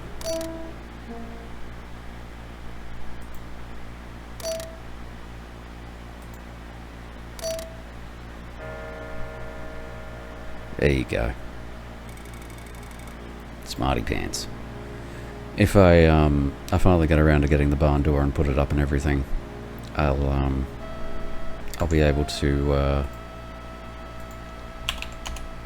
sort of block the room off, and then I could get like a portable AC.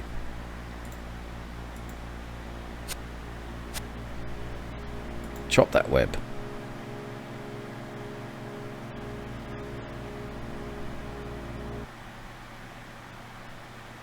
Imagine going all that way and not picking up the sword and then being like, you gotta be fucking kidding me. Current is flowing west, most likely back to the first junction you came to before entering the catacombs. Okay. Well, I want to take that torch. Presence of a torch indicates to you that there is some sign of life nearby.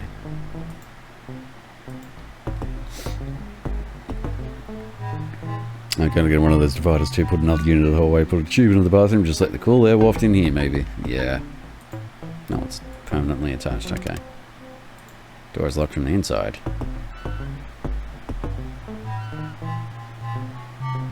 But yeah, I think if I blocked the room off, it would, oh god, Jesus, okay. Apart from the uneasiness you feel in this strange room, you're beginning to feel the floor getting warm. Oh boy. Uh-oh.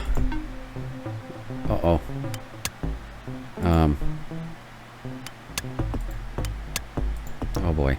Okay.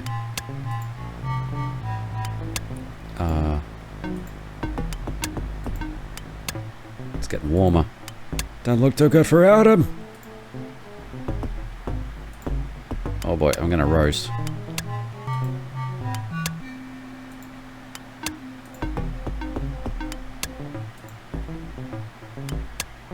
Hello, monsieur. I wish to play a game. Okay. Oh, it's the mask. Okay. I get it. That wasn't too difficult to figure out. Let's just kind of get it done in time.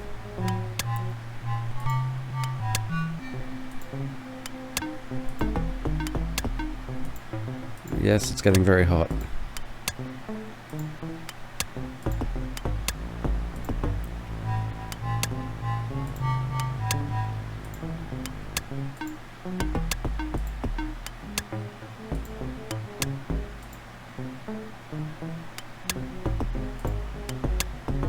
Okay,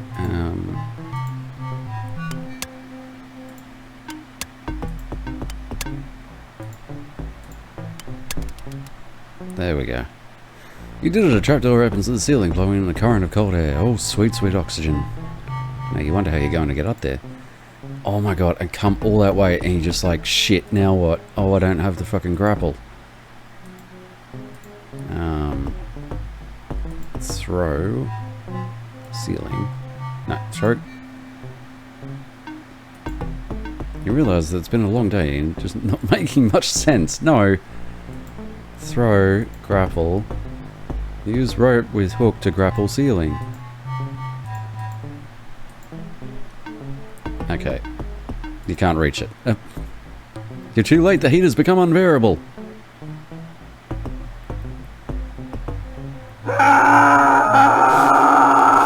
Jesus Christ! What? Oh boy, okay. Alright. That was unexpected.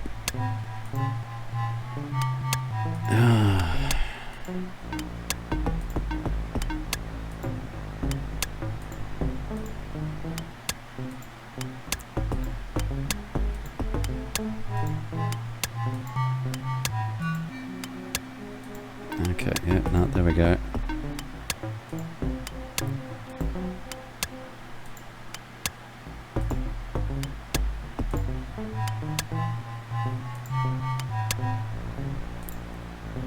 That's right, that's right.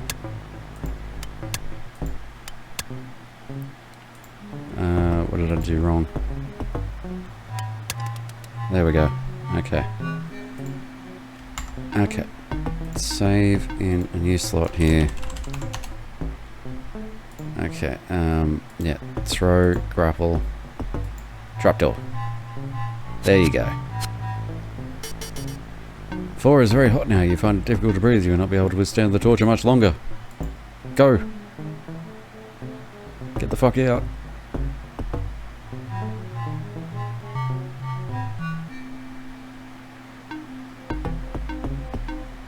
Okay.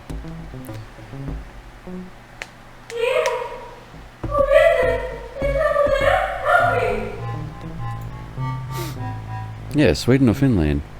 Yeah, mood! That's how I've been feeling at work.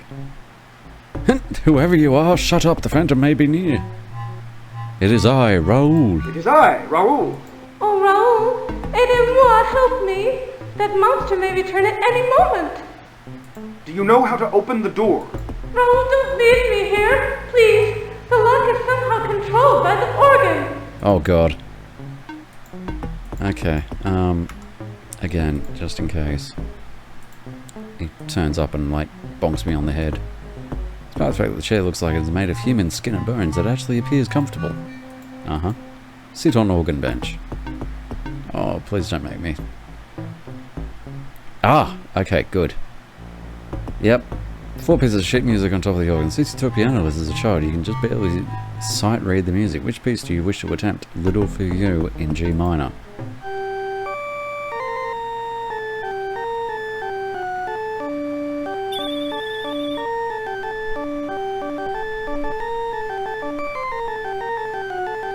He's so into it he hasn't noticed the door's open. He's just like... Oh yeah.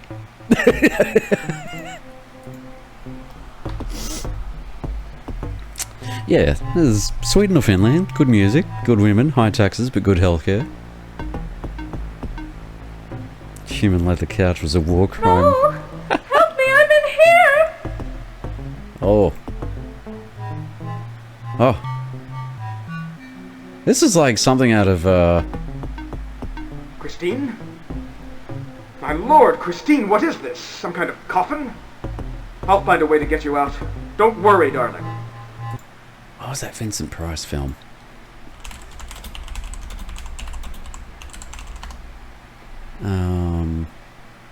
The Abominable Dr. Phoebes. That's the one. We watched that a while back and it was fuck, it was brilliant. Really horrific sort of ending. Very good movie. Totem pole, for a lack of a better description, is completely incomprehensible to you. What kind of madman would erect such a hideous artifact in his own bedroom? What does it mean? And that hard and metal, it can't be real, yet it appears as if it is filled with blood. You feel the bile begin to rise in your throat until you manage to force yourself to calm down. Yes, you think you are truly dealing with a madman. Christine is a bit disheveled and frightened, but she's in one piece. Skull. The skull seems to be attached to some kind of spring.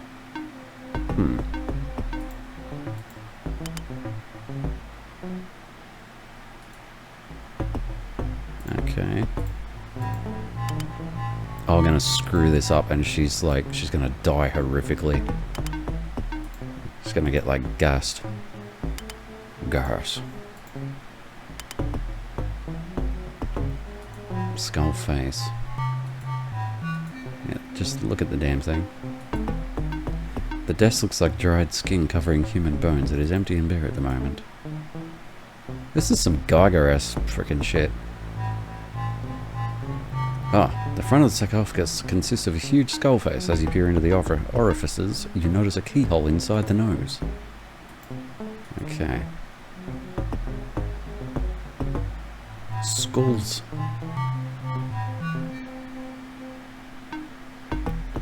Profusion of human skulls around this place gives you the creeps.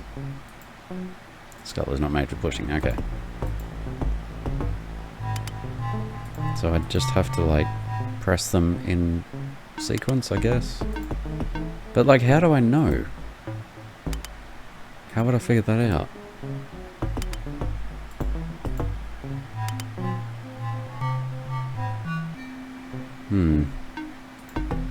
My dear Vicomte, Yeah. Leave Okay. Miss Day alone or you will suffer a great malady.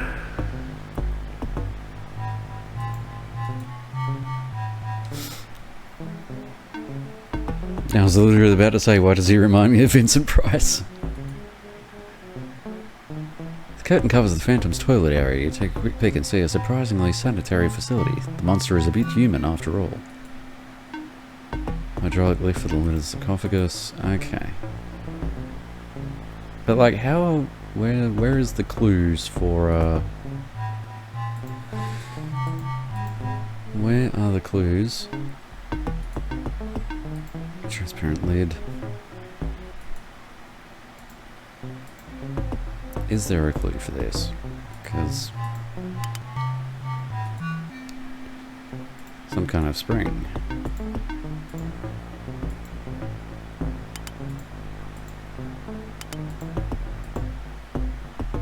Hello, monsieur.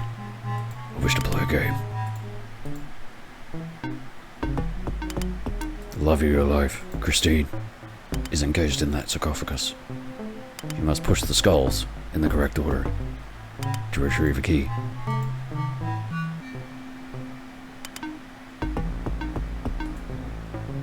The large sarcophagus is obviously the Phantom's bed. It is lined inside with red velvet. Beneath the transparent lid you can see Christine, terrified but unharmed. I love how he's standing there with his like his hand on his chin like, what now?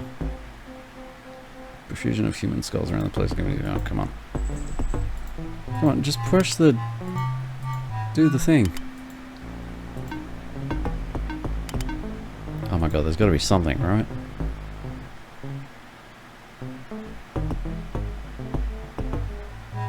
Alright, just hang tight, Christine. I'll be back. Well, hello. There is a door that I did not see. The door is locked tight. Of course it is. Sit in large chair.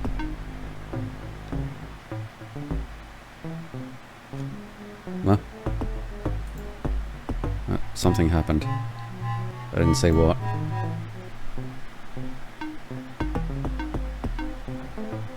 You have the distinct feeling that someone is watching you. Yeah.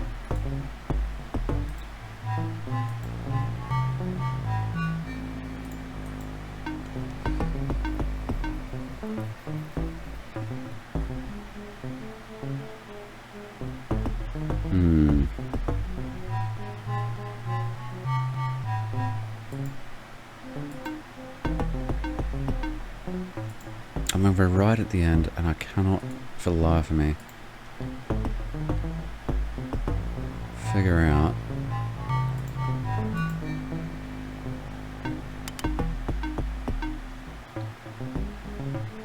it doesn't appear to be any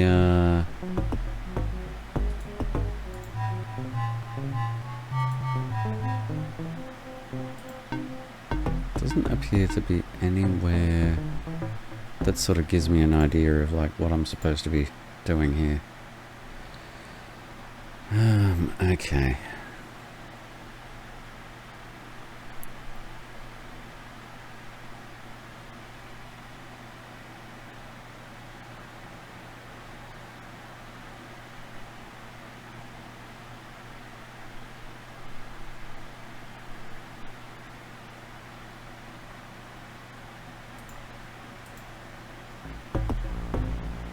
Hang on.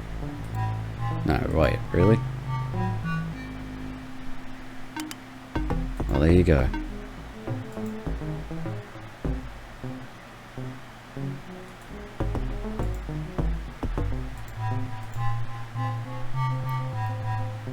You attempt to open Christine. No, I want to open the fucking lid.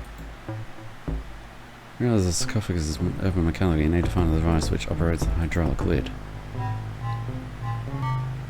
Well, I mean, it's unlocked, so now do I just push the skull?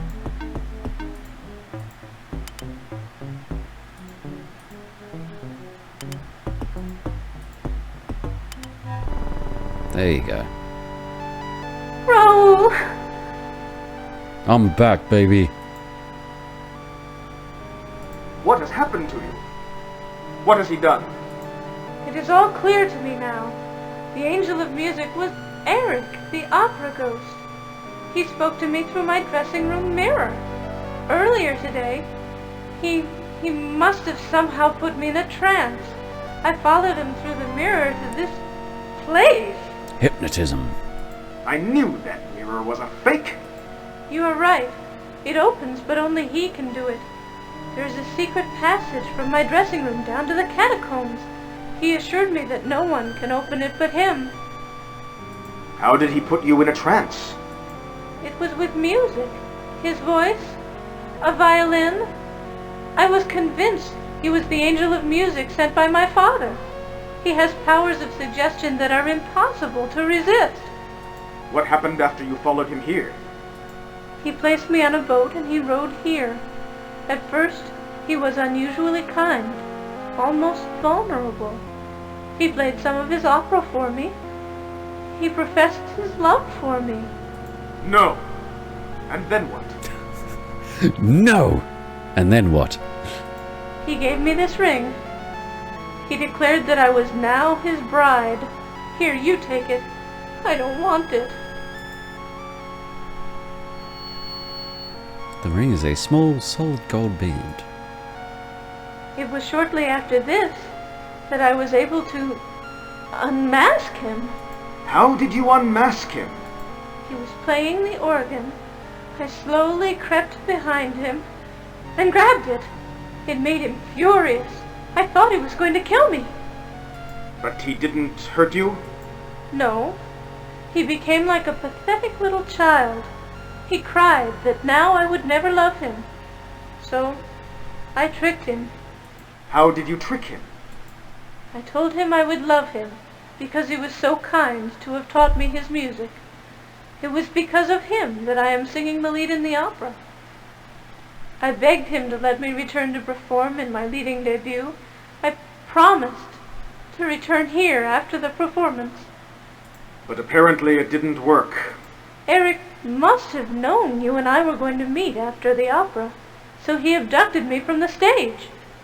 What did he look like? He is death personified. Jesus. The poor wretched creature has the face of a corpse. It is horrible. Where is the Phantom now? He said he was going to get us some food. He should be back any minute. We must make haste. If he finds you here, he will surely kill you. No time to talk, love. Let's run. You are right. Make haste. I shall follow you. Okay.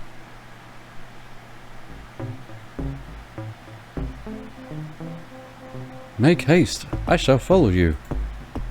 Okay, let me just stroll out the door here. Just, swagger on out. The angel of music was Eric.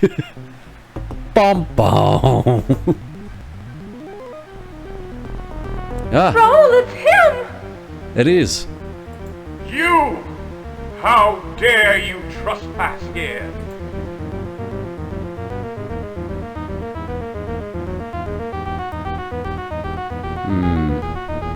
I demand that you let us go. Christine is my bride forever. She can never leave. As for you, I shall send you to your maker! Okay. Well, whoa! Sword. Hang on. No, whoa! Watch out! Jesus!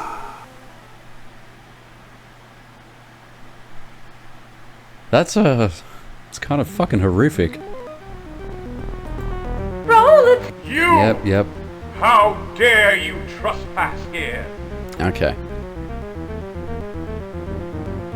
Stand back, foul beast, or I shall cause you great harm. Ha! I shall enjoy watching you try. Alright. Throw sword at Phantom. Life is in danger, you should probably... That's what I'm fucking trying to do. How am I going to do it without rushing the Phantom first? Okay. No, I'm now dead. Oh, it doesn't give you much time to fucking have an option. Okay. Raoul, it's him! You! How dare you trespass here? No time for talking, monster. Prepare to die, monsieur!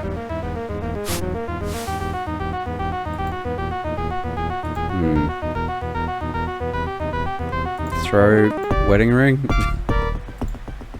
Use sword, attack phantom. On garde.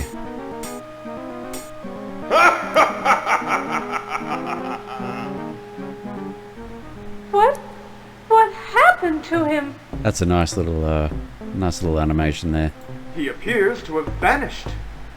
All the better for us. Quickly, let us run. Take the score from the organ. It may be useful. Okay.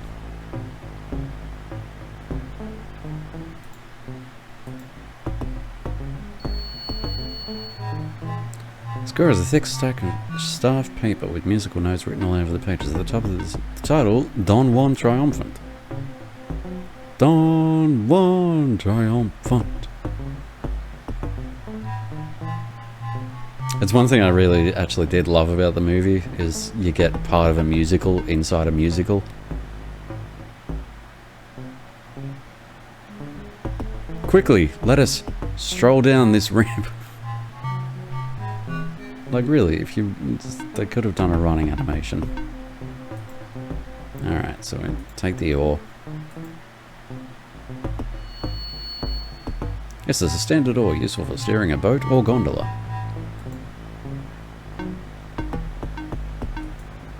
These massive columns are an integral part of the structure of this room. Walls of smooth gold stone. Torches fastened to the wall. Okay. Let us leave.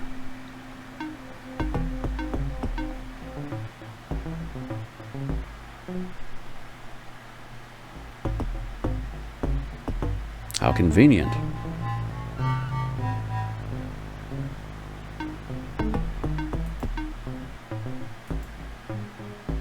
Alrighty, in we get.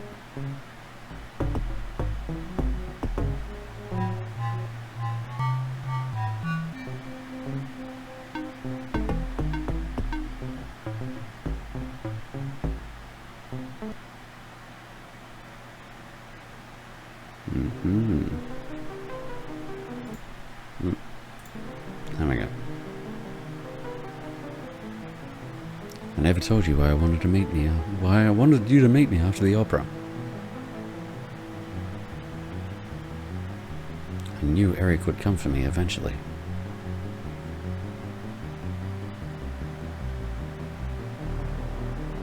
So I thought we should run away together, far away.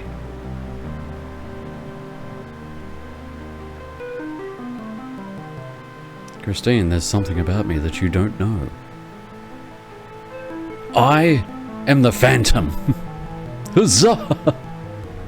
Shh, darling, never mind. Let's not talk now.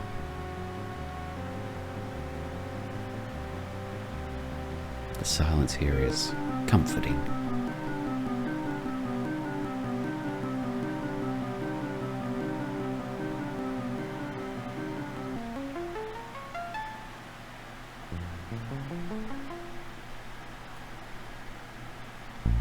Geez, the amount of work that's gone into the rotoscoping is fantastic.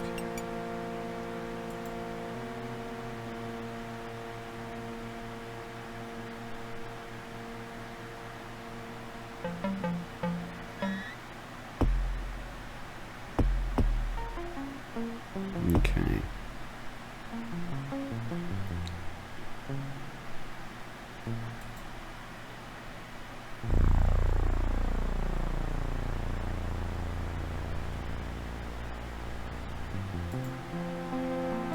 Oh yeah, that's the middle one.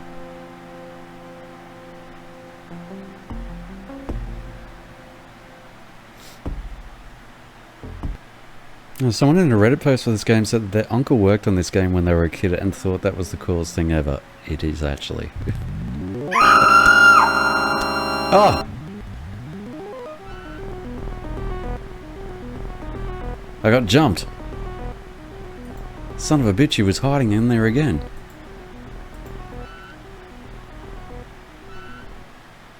He did the old pile of tarps trick for the second time.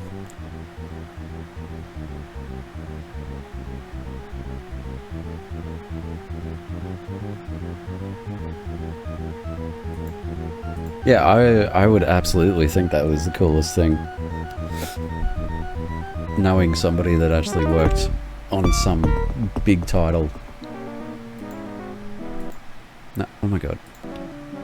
There we go. I keep clicking out of the window. Because I'm like trying to click the edge of the window.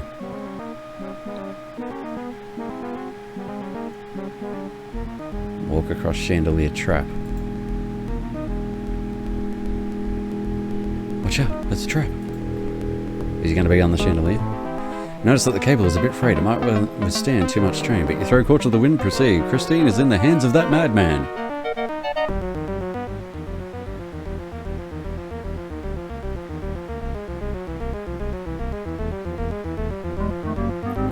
Yeah, there we are, the fight on the chandelier. Stay back, fool! No! Help me! Unhand her, fiend! I shall tend to her later, but you, monsieur, you have meddled in my affairs for the last time! Prepare to die, Phantom!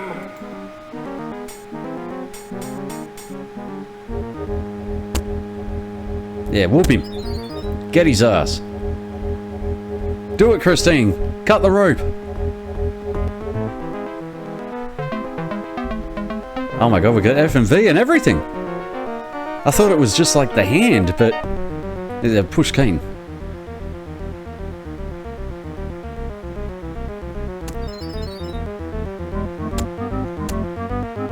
I did not actually know that these scenes were included. Oh wow, look at him. Take his mask. Rip that shit off there. Ah! Looks like me in the morning. Fool! Now we'll both die! Oh, I don't think so, buddy. God, he is kind of... Oh!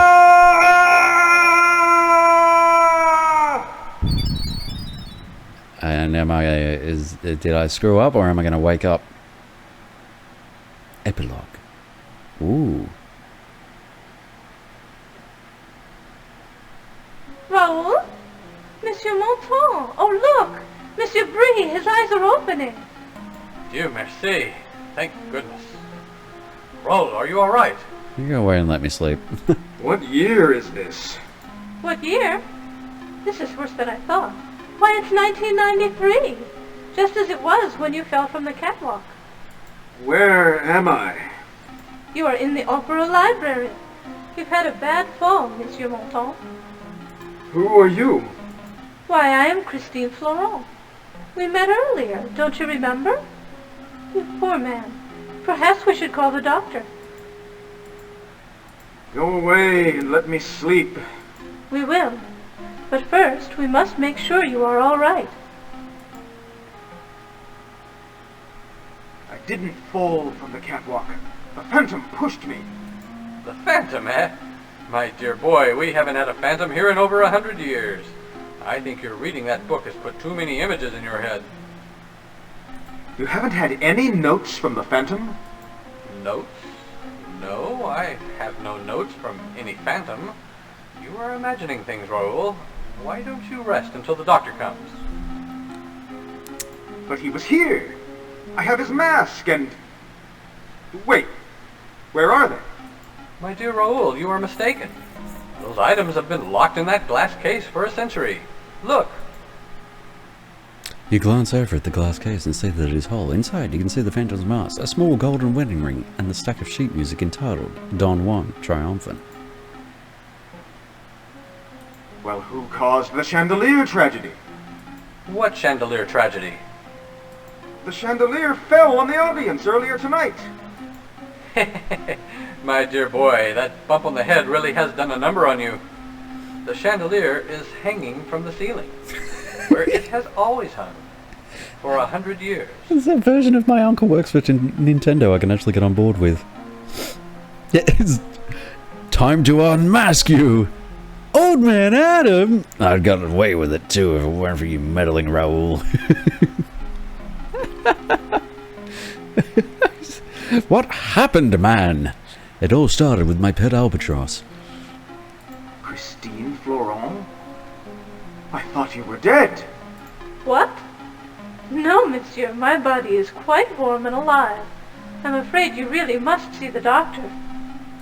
You must be Christine Day reincarnated. Or something. Christine Day?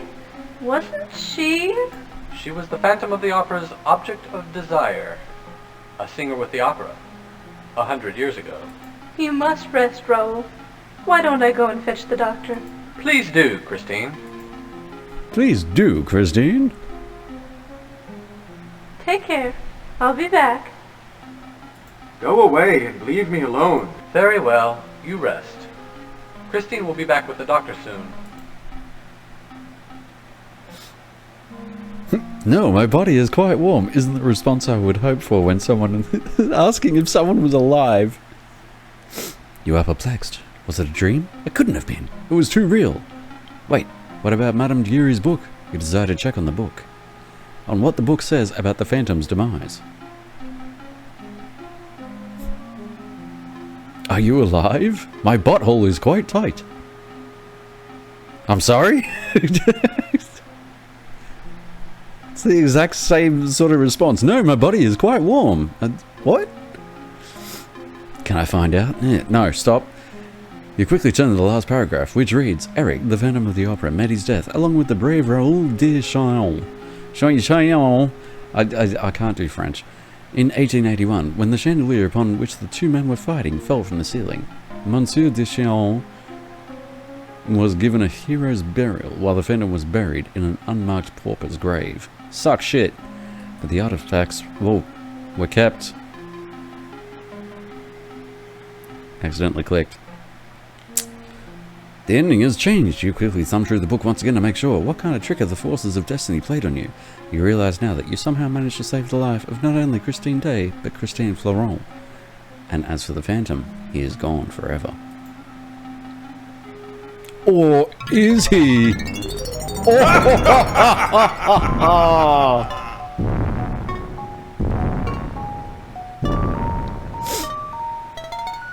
Okay, I want to be quite clear. Hang on. There is no such thing as chance, and what to us seems merest accident springs from the deepest source of destiny. Johann Christoph Friedrich von Schiller, 1759 to 1805. Wow. Okay, I need to make something very clear. 250 out of 250 possible points. This gives you the rank of director. Hell yes. Okay, gonna be quite clear. I didn't know that was gonna happen. I had a feeling it's a trope. It's, you know, but the timing with which it happened, I did not plan that at all. So there you go.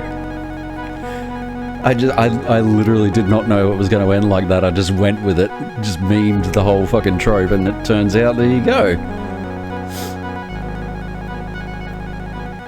That was a lot of fun. I mean, it is very linear. The puzzles are very easy. Oh, Frank Frazier. Why do I know that name from? Frank Frazier. I think he's been in other games that I've known. Mads System Design, Mads System Engineering.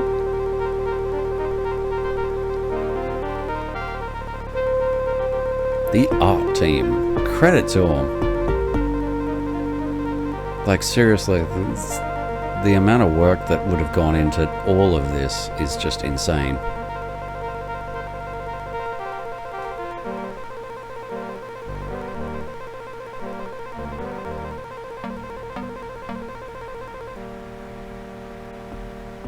And 3D art.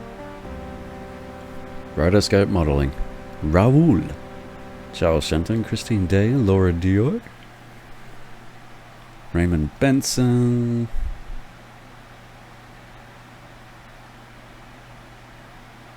Yeah, they had to get all these people in and film them doing everything. Squashed woman. The Phantom of the Opera? Question mark. Phantom of the Opera stunt double, Ken Race. Alright, that's good. That's good. I like that. But like they had to get everybody in, film them doing everything, and then do the rotoscoping over the top. That would have taken fucking months. Like that would have taken a very, very long time. This fucking piano has got to calm down.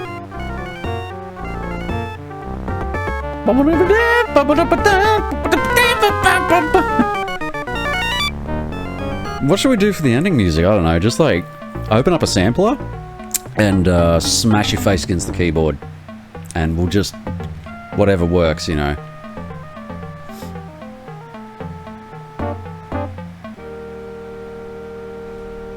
Founder of the opera. That's how it sounds. And then it all calms down into like, you know,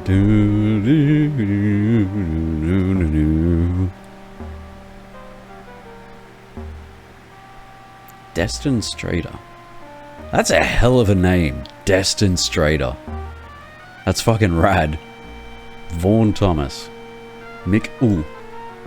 Destin Strader, that's a fucking name.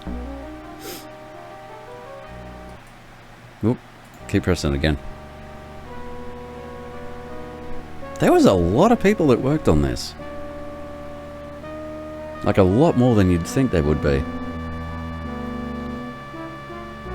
Based on the novel, The Phantom of the Opera by Gaston Leroux. Oh, Gaston.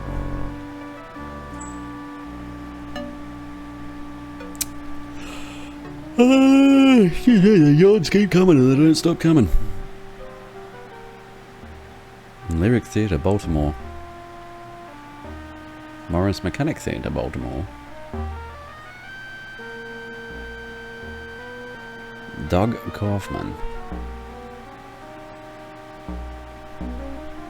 Sid Meier. Hell yeah. Sid, the industry legend. This is a work of fiction, and the similarities between persons living or dead and characters in this story are entirely coincidental. Except for Ed Degas, who was a real painter, who may or may have not been a lecherous old man. But you know, he did paint all those pictures of young but oh, never mind. Alright. That's perfect. That is really good. I like that. He may or may not have been a lecherous old man, but he did paint all those paintings of the young but you know what, never mind. just gonna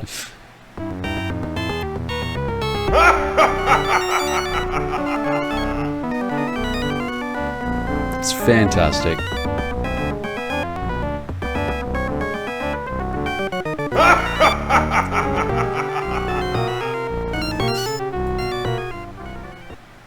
I must say, I did enjoy that. I actually did enjoy that. And you know what? Went through all of this. All of like this. You know? All of Maxwell. What up, baby? I would say I went through all of this. But honestly, it's this outfit was like thrown together in like 10 minutes. So just for this one title. That's dedication. It's dedication to the art, people. Dedication to everything I do. Excuse me, sir. Are you quite right there? Shoving your face all over everything. Oh god, please don't sit on me. Don't sit on me. Do you need a drink, bud? Need a drink? Check your crunchies bowl? Yeah? Yeah? Some more to eat?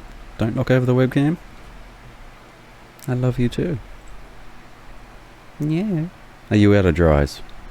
You finish your crunchies. Alright. Okay. Oh my god. Dear Lord, you're gonna deafen everybody. That's smacking your head into the freaking mic stand. Every time. Oh my god. Fantastic. Fantastic. As in Phantom. Fantastic. Round of applause. Round of applause, people. Alright. I am going to take a food break because I'm still going to keep going because I've still got more stuff that I'm going to do. But in the meantime, we do actually need to take a food break because I am suddenly ravenous. So,